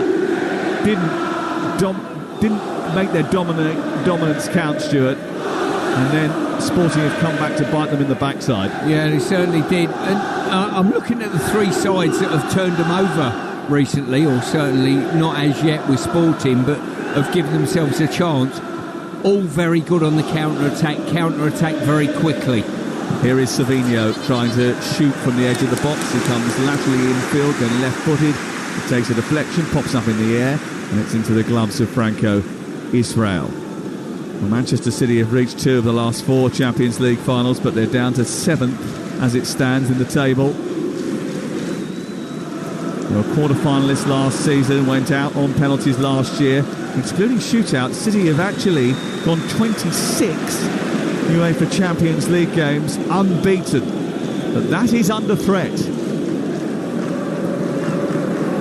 Vardiol on halfway, finding Matheus Nunes. A yard in from the near touchline, looking to take on Quenda. Goes across to Vardiol. Vardiol trying to slip it down the touchline.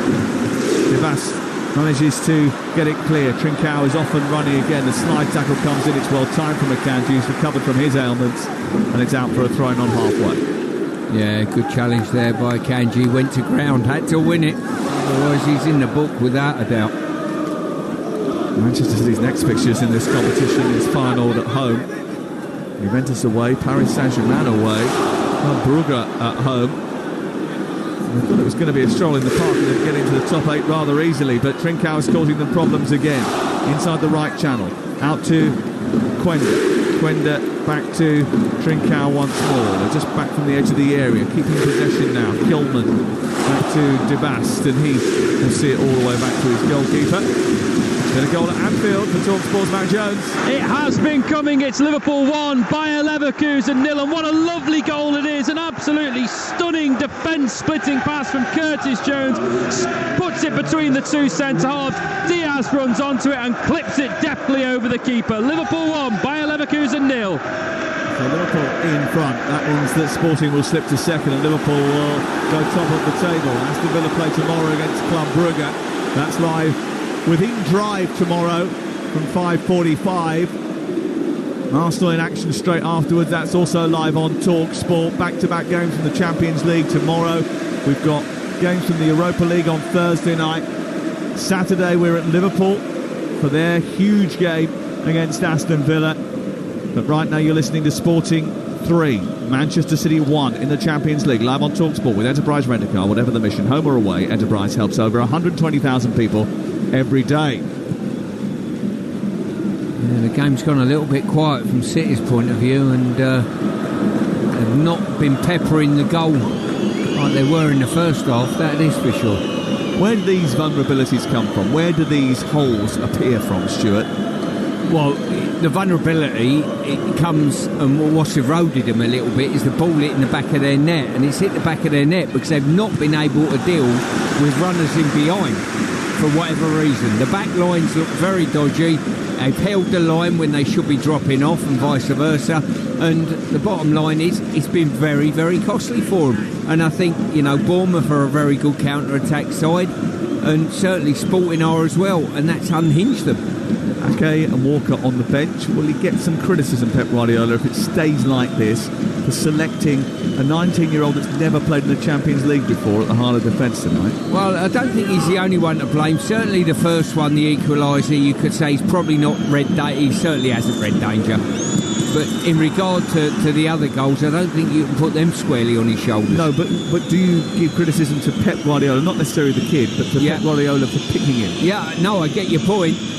Here's Silva into the penalty area, trying to get beyond Diamonde. He strikes the ball, claims there was a handball, and it's smuggled clear. Yeah, I get your point. The answer he'll come back with, I have to rotate my players. I've got injuries, and that's what he will say. And he knows them better than we do. It is a slender squadder, a slightly slimmer squadder than you would usually see even Pep Guardiola carry, as they go for a check for handball there for a possible penalty.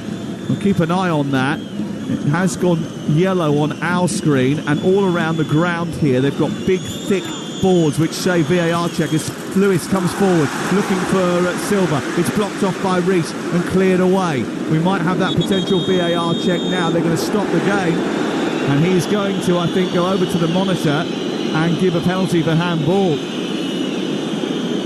This is interesting. It looked really, really close quarters. I thought that would be a tight call if it is. But just looking at the replay now, well, no.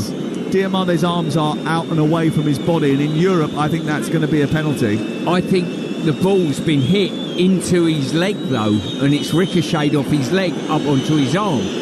Are you telling me that the ricochet doesn't come into the equation? Does not come into the equation. It might do in the Premier League where there is guidance to that fact, but it isn't taken into consideration in UEFA competitions usually, and I think this will be given as a penalty. We'll quickly go to Anfield where there's been another goal, Matt Jones. The floodgates have opened. Liverpool 2, Bayer Leverkusen 0. This was originally ruled out for offside. A Gakpo header from a move that started in Liverpool's half. Brilliant cross to him at the back stick. He just about stayed onside and he powered the header home. His third goal in 3 games. Liverpool 2, Bayer 0. Back here, Sporting 3, Manchester City 1. The referee, who is Daniel Seabart, is getting advised by Bastien Dankart to give a penalty, and he has done that for handball against Ousmane Diamond, who went in to block Bernardo Silva's effort. He turned his back to the ball. It was very close proximity. It hit his leg, came back up, hit the underside of his arm. Penalty kick given. What do you think now? Yeah, well, to be fair, looking at it, if Silva's hit the ball into Diamandi's leg and it shot up off his leg onto his arm, I think that's harsh. If it's got there directly, I think he's kicked it. Yeah, it's a difficult one, but he has got his arm away from his body. Yeah, I can see why he's give it. Clear and obvious? Probably. It just depends whether the ball's ricocheted off his calf and gone onto his hand, or it's gone directly there. Well, the penalty's been given, and it means that Manchester City have got a chance to reduce the deficit here. 67 minutes on the clock. I wonder who's going to take this. Pep Guardiola will know that Erling Haaland will be the fastest player to 50 goal involvements in Champions League history if he scores or assists tonight. He's got 14 in 14 this season, 3 goals in 2 Champions League appearances. Franco Israel has been pushed back towards his goal line, and it is Haaland against Israel. Gyökeres has already delivered from the spot. What can Erling Haaland do? Can Manchester City drag themselves back into this game? It's a key moment of the match. The ball has been placed down on the penalty spot. Erling Haaland eyeballs Franco Israel. Gets the nod from Daniel Seabart, the referee. Re-spots the ball. He's not comfortable about how the ball is sitting on the penalty spot. Ruben Amorim has got his tactics board out. Just having a quick look at his magnetic clipboard to move his counters around, because he knows he's going to have to react to something here. The Sporting fans pray, and their prayers are answers, because Haaland's hit the bar. Rattled the crossbar and the foundations of this stadium, because the noise is so loud in thanks of a huge miss by City's star striker. Well, it was a short run up, maybe 2 or 3 steps, and he has absolutely cannoned it, but he's cannoned it slightly too high. Goalkeeper's gone the wrong way, and he slammed the roof of the bar, and it shot into the roof of the stand.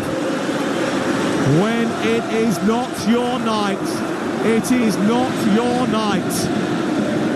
Penalty given. Diamande celebrates. Thankfully, that his arm that was struck by the ball is not the reason for a turnaround. Not yet. 3-1 the score. Manchester City have missed a penalty, and they have surrendered a goal advantage. When does that happen to this club? Not very often is the answer. Well, this game's quickly turning into a game of 2 strikers. It really is. Gyökeres delivered from the spot. Delivered his one-on-one chance. Haaland has fluffed his lines, and Manchester City are 3-1 down with 20 minutes to go. 3-1 the score. Savinho over on the far touchline, being held off. The ball back into the left full-back position, cleared by Rees. Picked up by Simpson Pusey, and then back to Akanji. What a miss. Has he tried to hit that too hard? You're a penalty taker, you know what it's like. Has he tried to hit it too hard? Yeah, I think he has. You've certainly, when you put that much power on, you've got to keep them low, I always think. But my goodness, did he slam that? He put some real venom into it, but it just rose too high. Yeah.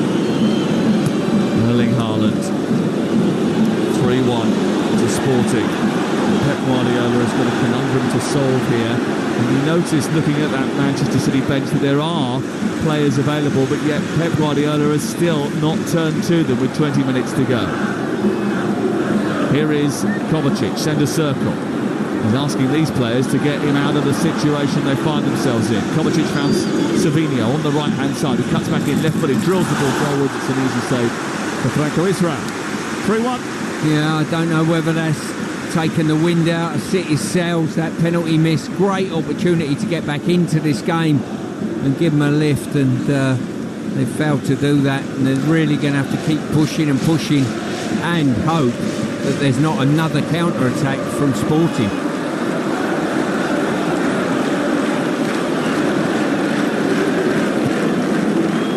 Well, they've covered more distance than Manchester City tonight, but Manchester City have been bossing the ball, but undone by counter-attacking football, which has worked a treat. 5 attempts on goal, 4 on target, 3 goals for Sporting tonight. And Manchester City, once again, are behind.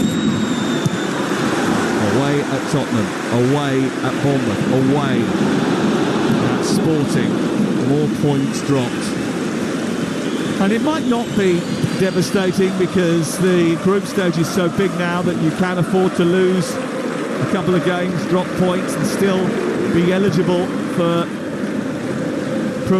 promotion to the last 16. It's going to be difficult to go out of the competition. 2014 will play knockout football. There's a yellow card there for Morocco for dragging back Savinho. Remember, the top 8 go straight through to the next round of the competition. The next 16 underneath that, 9th, 24th, will play off for a place in the last 16 against those who have already made it. Savinho's got a yellow card, and the yellow card has gone to Max Araujo. Those two have had a bit of a running battle since the beginning of the night. I feel a little bit sorry for Savinho there, because he's gone past his man. He's managed to scrap 2 handfuls of his shirt, pulled him back, the most clinical booking you'll ever get, and he's just got so frustrated with it. He's just given him a little nudge away, and he's got the same punishment, and the punishment doesn't fit the crime for each individual. Rough justice. But they've had the chances tonight to not be in this situation, but it's a situation, I'm afraid, of their own making. 3-1. Yes, they've got an injury crisis, Manchester City, but there's enough players on there with experience and nous to not be in this situation. Ball in towards the near post from the free kick, and it goes flying over and away for a goal kick for Sporting. Phil Foden with the effort. Never troubling Franco Israel. If he'd have adopted that technique for the free kick on the edge of the box, Foden, I think there would have been 3-2 at the moment. Morita is coming off, and they're making 3 outfield substitutions, which we'll give you more details of in just a few moments after a goal from Loftus Road at Ian Abrahams. Game over, QPR 1, Middlesbrough 3. Emmanuel Lath has got the goal sent clear, went round the goalkeeper, got to the byline, went round the goalkeeper again, and eventually put the ball in from close range. QPR 1, Middlesbrough 3. Sporting 3, Manchester City 1. Race has come off, Araujo has come off, Morita has come off. On comes Gini Katamo, St. Just, and Daniel Bragantha. There's a real proper change-up comes the way of Sporting. They need the legs. Certainly Bragantha will give them that in the middle of the pitch. He scored on match day 2 against PSV. Gini Katamo has started all 3 of the previous Champions League games. 23 years of age, and Mozambique international. He will play probably on the touchline, out on the far side. And the final introduction, Jerry St. Just, the Dutchman, who will just join the defence and just add a little bit of extra steel at the back. Now there's a problem here, and the referee just going over to have a quick word. He's given a free kick I think, against Savinho, who has just been booked and just left a little bit on St Just as Doku is about to come on to the field of play. Goal at Celtic, David Tanner. 74 minutes gone. It's now Celtic 3, Red RB Leipzig 1. Rio Hitate's had 2 chances already come close in the second half. He scored with a third. It's Celtic 3, RB Leipzig 1. Great result for Brendan Rodgers. A great result for Celtic if it stays like that. That's terrific for the Scottish champions. Big night for them. We're going to see Jeremy Doku. We're going to see Ilkay Gundogan. Is it too little too late? I think it is, personally, but this is Manchester City we're talking about. They've got the ability to score enough 4 in the remaining time, but the way things are going at the moment, I think Sporting have got their tails up. I think they've got the confidence and the ability to break quickly. And what have you made of Savinho? Just getting involved a couple of times. He just got booked, didn't he? Which was a little bit unfortunate. I wonder if he'll stay on here because, he's going to take him off, I think, to protect him because he just got involved again. He's going to come off with Silva. As I say, he should never have got booked, in my opinion, but he has been, and then the referees are judged, as they often do. Someone hits the floor, they don't actually see the incident, but they see the player on the floor and think something must have happened. Sadly, in the modern day game, something doesn't always happen for someone to throw themselves on the floor. As we've established, if you've been listening to Game Day on a Saturday at 12:30, that is one of Pierce's pet peeves. It certainly is. What's the name of your fantasy team? How am I doing now? Bottom of the table. Here comes Gyökeres into the penalty area. He's been sent away again. He rounds Ederson, tries to get his shot away, and somehow manages to find Ederson, who regathered his body and just got down at the feet of the big Swede. I mean, that was a real problem for Manchester City. Simpson Pusey getting in all sorts of trouble down that left-hand side once again. And then the ball was played to Gyökeres, who felt he was almost in with a guaranteed scoring chance, but he just took too many touches, and City actually did really well to get lots of players back behind the ball. Well, they did. It was a numbers game eventually, but you've got to say their line's been broken so many times. Here's the corner, deep towards the edge of the 6-yard box, away by Simpson Pusey. Headed down towards Holt-Hjulman, comes back out to Diamonde, tries to strike it, it's loose inside the box, and Manchester City trying to get it clear but can't. Katamo gets on the back of the defender, penalty, pulled down by Nunez. It's another penalty and a yellow card for Matthias Nunez, and Sporting have a chance to make it 4-1. Well, this is, you've got to say, we're in the 78th minute at the moment, and it's been an awful demonstration of defending when they've had to defend. The majority of the time they've had the ball. When they've had to defend, they've given 2 poor penalties away. Their back line's been broken regularly.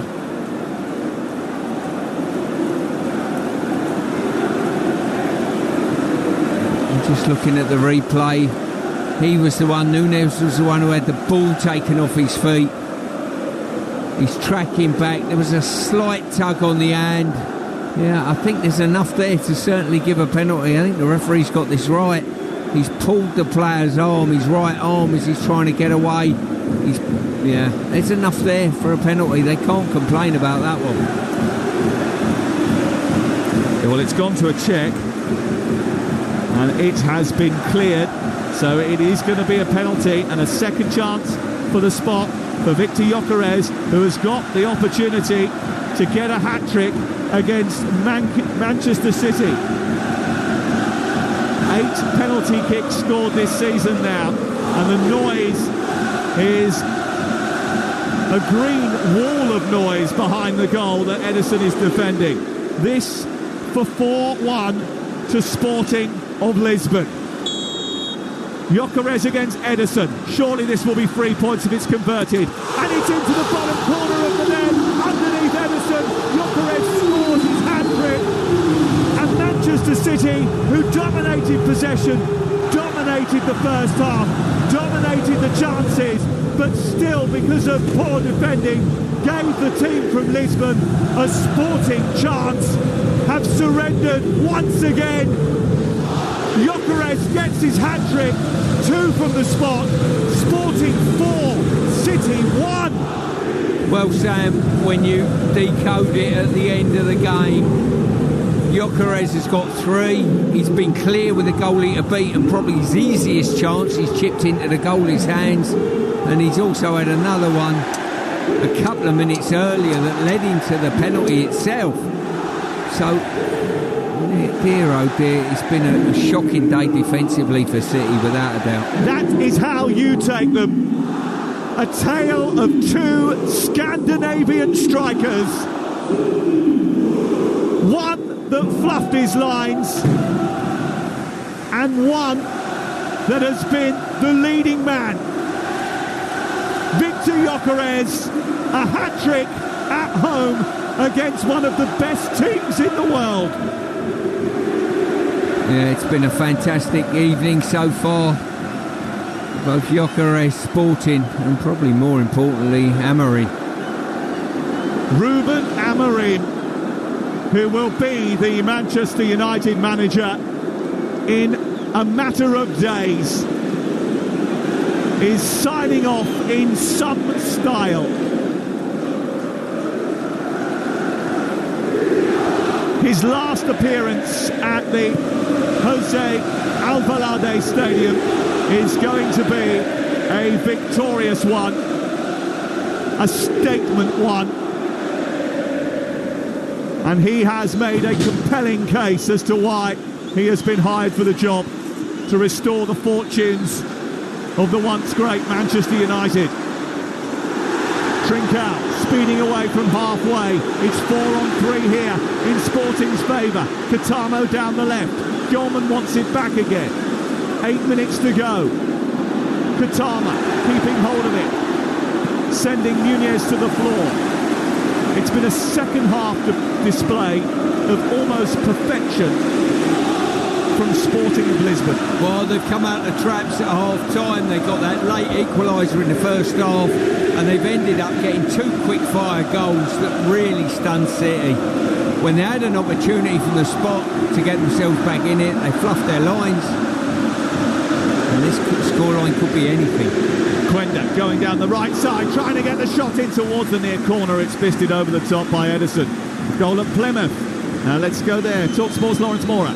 Plymouth 1, Portsmouth 0. Michael Obafemi has bullied his way into the penalty area, fired low, right-footed into the far corner. What a huge goal that could be for Wayne Rooney's team. We're into the last 5 minutes. Plymouth 1, Portsmouth 0.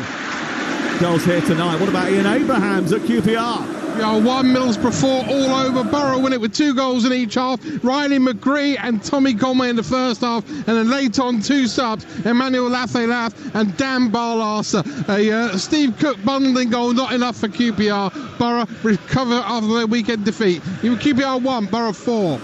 Another goal at Liverpool, Matt Jones. It's game over now. Liverpool 3, Bayer Leverkusen 0. A lovely ball floated into the back post for Luis Diaz, who just superbly brushes past Tapsoba, holds him off, and then tucks past the goalkeeper from close range. Liverpool 3, Bayer Leverkusen 0. Full-time at Hillsborough. Here's Alan Biggs. Sheffield Wednesday 2, Norwich City 0. Timely and restorative for the Owls ahead of Sunday's Sheffield derby. Now level on points with Norwich, who haven't won in 5. Not at the races here. Far the better team won with first half goals from Josh Windass and Dom Iorfa. Sheffield Wednesday 2, Norwich 0. And coverage of the Sheffield derby forms part of the Sunday session on Sunday. We'll be round the grounds on Sunday with games in the Premier League and in the Championship, the WSL as well. It's a huge day Sunday. Preceding that on Saturday, Liverpool, Aston Villa, 8 o'clock kickoff. We've also got our brilliant around the ground service, 2:30 with Adrian Durham. In fact, it starts earlier, I think, this week, maybe just a slightly bit earlier.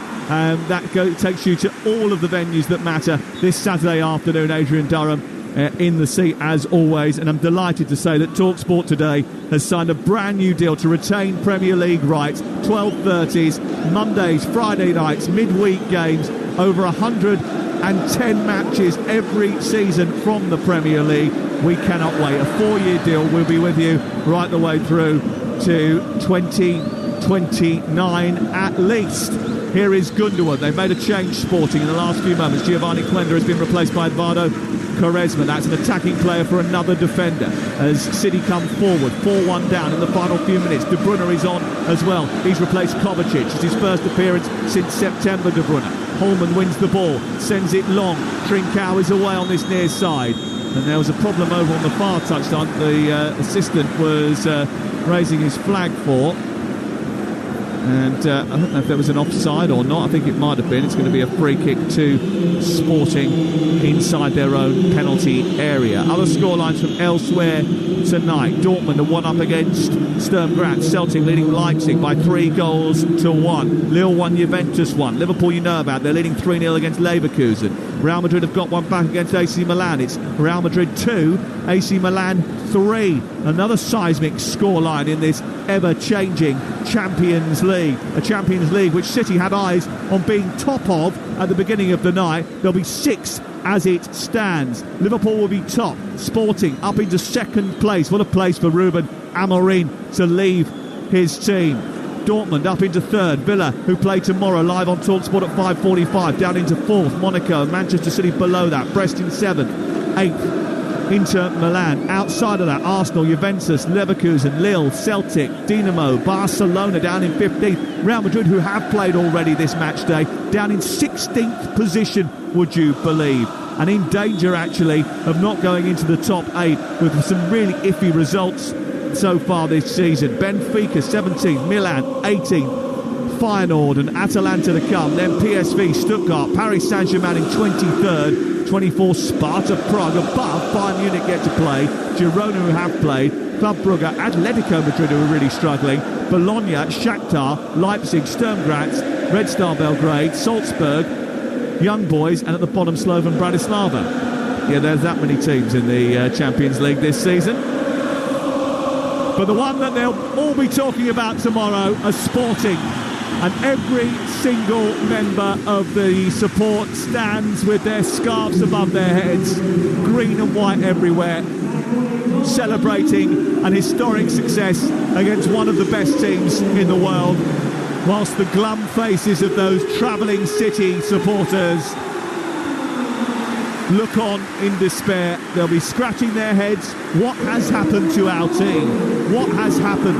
Was this always on the card? I must admit, I saw them earlier in the season against Newcastle. I spoke to Pep Guardiola beforehand and I thought to myself, look, there's got to be something not quite right here because they'd drawn too many games early on in the season. I thought it might be like City usually do. They just undercooked going into the season. Some players not quite ready to come back after summer travails with their international teams. But it looks like there's a slightly deeper problem here at the moment. I don't know if it's a fitness one, if it is injuries taking their toll, if it's just, you know, not a lethargy, but a fatigue issue, a mental fatigue issue, because they've gone so well for so long. Yeah, I mean, tonight is solely down to defensive frailties, to be honest with you, Sam. Offside flag up against Matthias Nunes on the far side. But those defensive frailties have been completely the opposite. They've been rock solid defensively for the last few years. 6 of the last 7 years they've been champions. Why have they all of a sudden become more fragile? Well, when you look at across the back line, is you know, a couple of youngsters in the back line. They're holding that line, and it's been a complete disaster tonight, to be quite honest with you. It's been breached too many times from a team that have not had much of the ball, to be fair.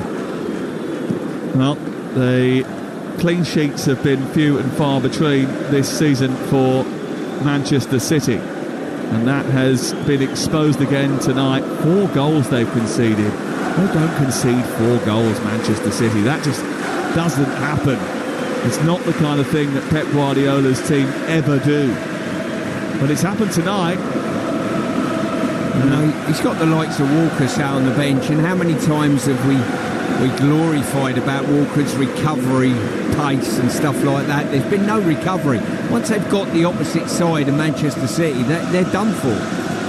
Yeah, is that the problem? The fact that they haven't had the pace in the back line to deal with that sort of recovery that's required when the high line is breached? And the reading of play as well, obviously. You know, the first goal was down to a young, inexperienced defender not reading the play. And and thinking, OK, I can recover. You can't recover at this level. It's almost been a year since the last time they conceded 4 goals, and it was a Cole Palmer penalty, the 4th goal that they conceded away at Stamford Bridge on the 12th of November of last year, the last time City conceded so many.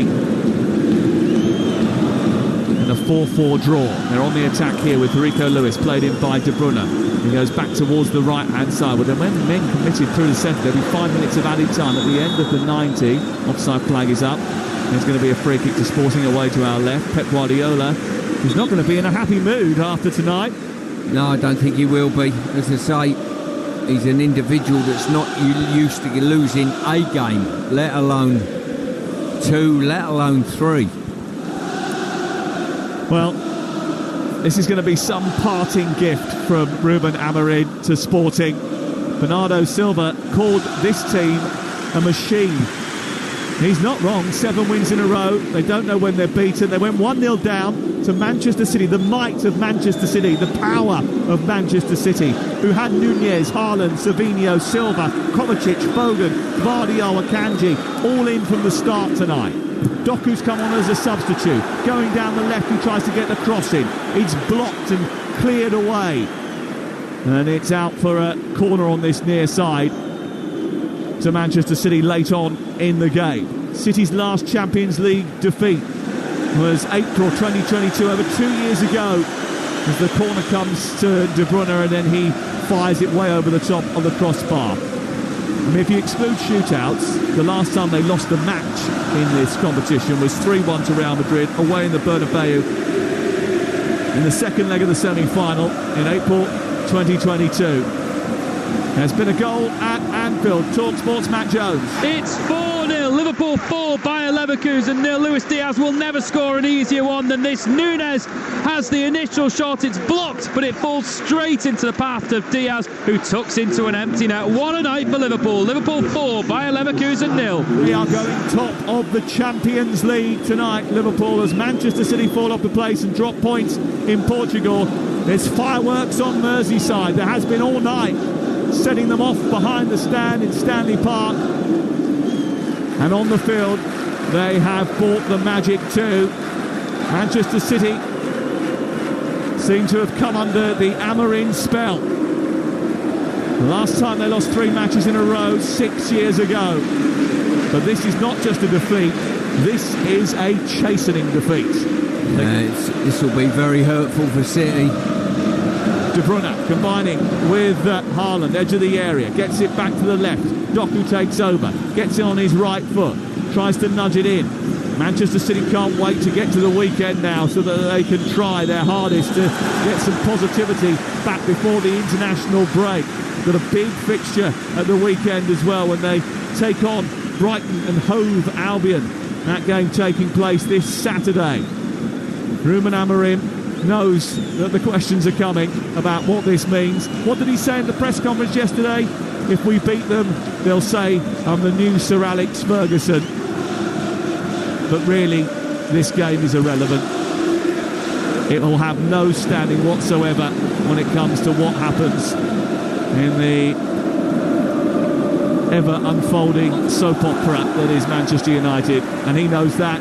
He's not naive enough to believe that this will serve as anything other than a expose of Manchester City's current plight, and that he has over time built a very good side. He certainly has. As I say, they're well organised. They've done exactly what they needed to do. They've defended well enough to stop too many efforts at their goal, especially in that first half. And on the counter-attack, they've been absolutely outstanding, running with and without the ball, and exposed City's high back line. Well, when he gets to Manchester, he might already be very popular in the red half of town. Ruben Amorim is going to sign off with a victory over Manchester City. 4-1 the score. City on the attack late on. Gyökeres has got a hat-trick. It's the perfect night. It's the perfect leaving gift. Who writes this guy's scripts? Ruben Amorim signs off at Sporting with his final act in the home team dugout. a momentous victory over the biggest rivals of the team he is just about to join. Pep Guardiola embraces him, whispers in his ear. Maybe he says, "I'll see you for a coffee down Thingsgate." But if City didn't know it before, they have worked out he's a devil, all right. He's a red one. This time last week, City were unbeaten. Now they've lost 3 in a row. Victor Gyökeres is the match winner, but everyone knows who the Sporting hero is. Sporting have beaten Manchester City by 4-1. Wow, what a performance from Ruben Amorim and his Sporting side. And Stuart Pearce, we said before the game it probably wouldn't be a crisis, but after that performance from Manchester City, I'm beginning to wonder, aren't you? Well, I think one or two will be looking at each other, there's no doubt about that. The players' faces tell it all at the end of the game, mate. And City don't lose 3 games in a row, they certainly don't, and they look very, very exposed to the counter-attack at this moment in time. What's wrong with them? The defence are just not handling movement and dynamic movement, to be fair, and tracking runners, and I think that was semi the case at Bournemouth from what I saw on the highlights reel, but certainly tonight they haven't had a lot of the ball, Sporting.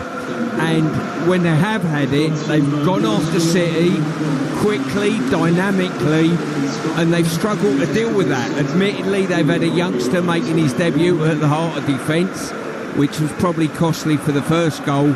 But beyond that, other players as well have got to look at themselves and said, we haven't defended well enough out of possession. What will Pep Guardiola be thinking right now? I mean, can he actually say, listen, we've got a lot of injuries, this was always going to happen, or is it more than that? I think he said that before the Bournemouth game, and I weren't sure it was wise to say that. Listen, he's a far better manager. He's probably one of the best managers the world's ever seen. There's no doubt about that. But sometimes I think if you spin that, we got a lot of injuries, I think the players can buy into it, and that can be a dangerous thing. So, it's a great night for Ruben Amorim and Sporting. His last game at the home ground, and he's absolutely loving it, Stuart Pearce. But Manchester United fans will be loving it as well. Whether he likes it or not, this is going to set expectations that are going to go through the roof among United fans. There's a clamour in the west side of Manchester for someone to come through the door and lift that football club. There's been so much speculation with Ten Hag. And listen, this result will do nothing to sort of quell under expectation. It'll go through the roof now.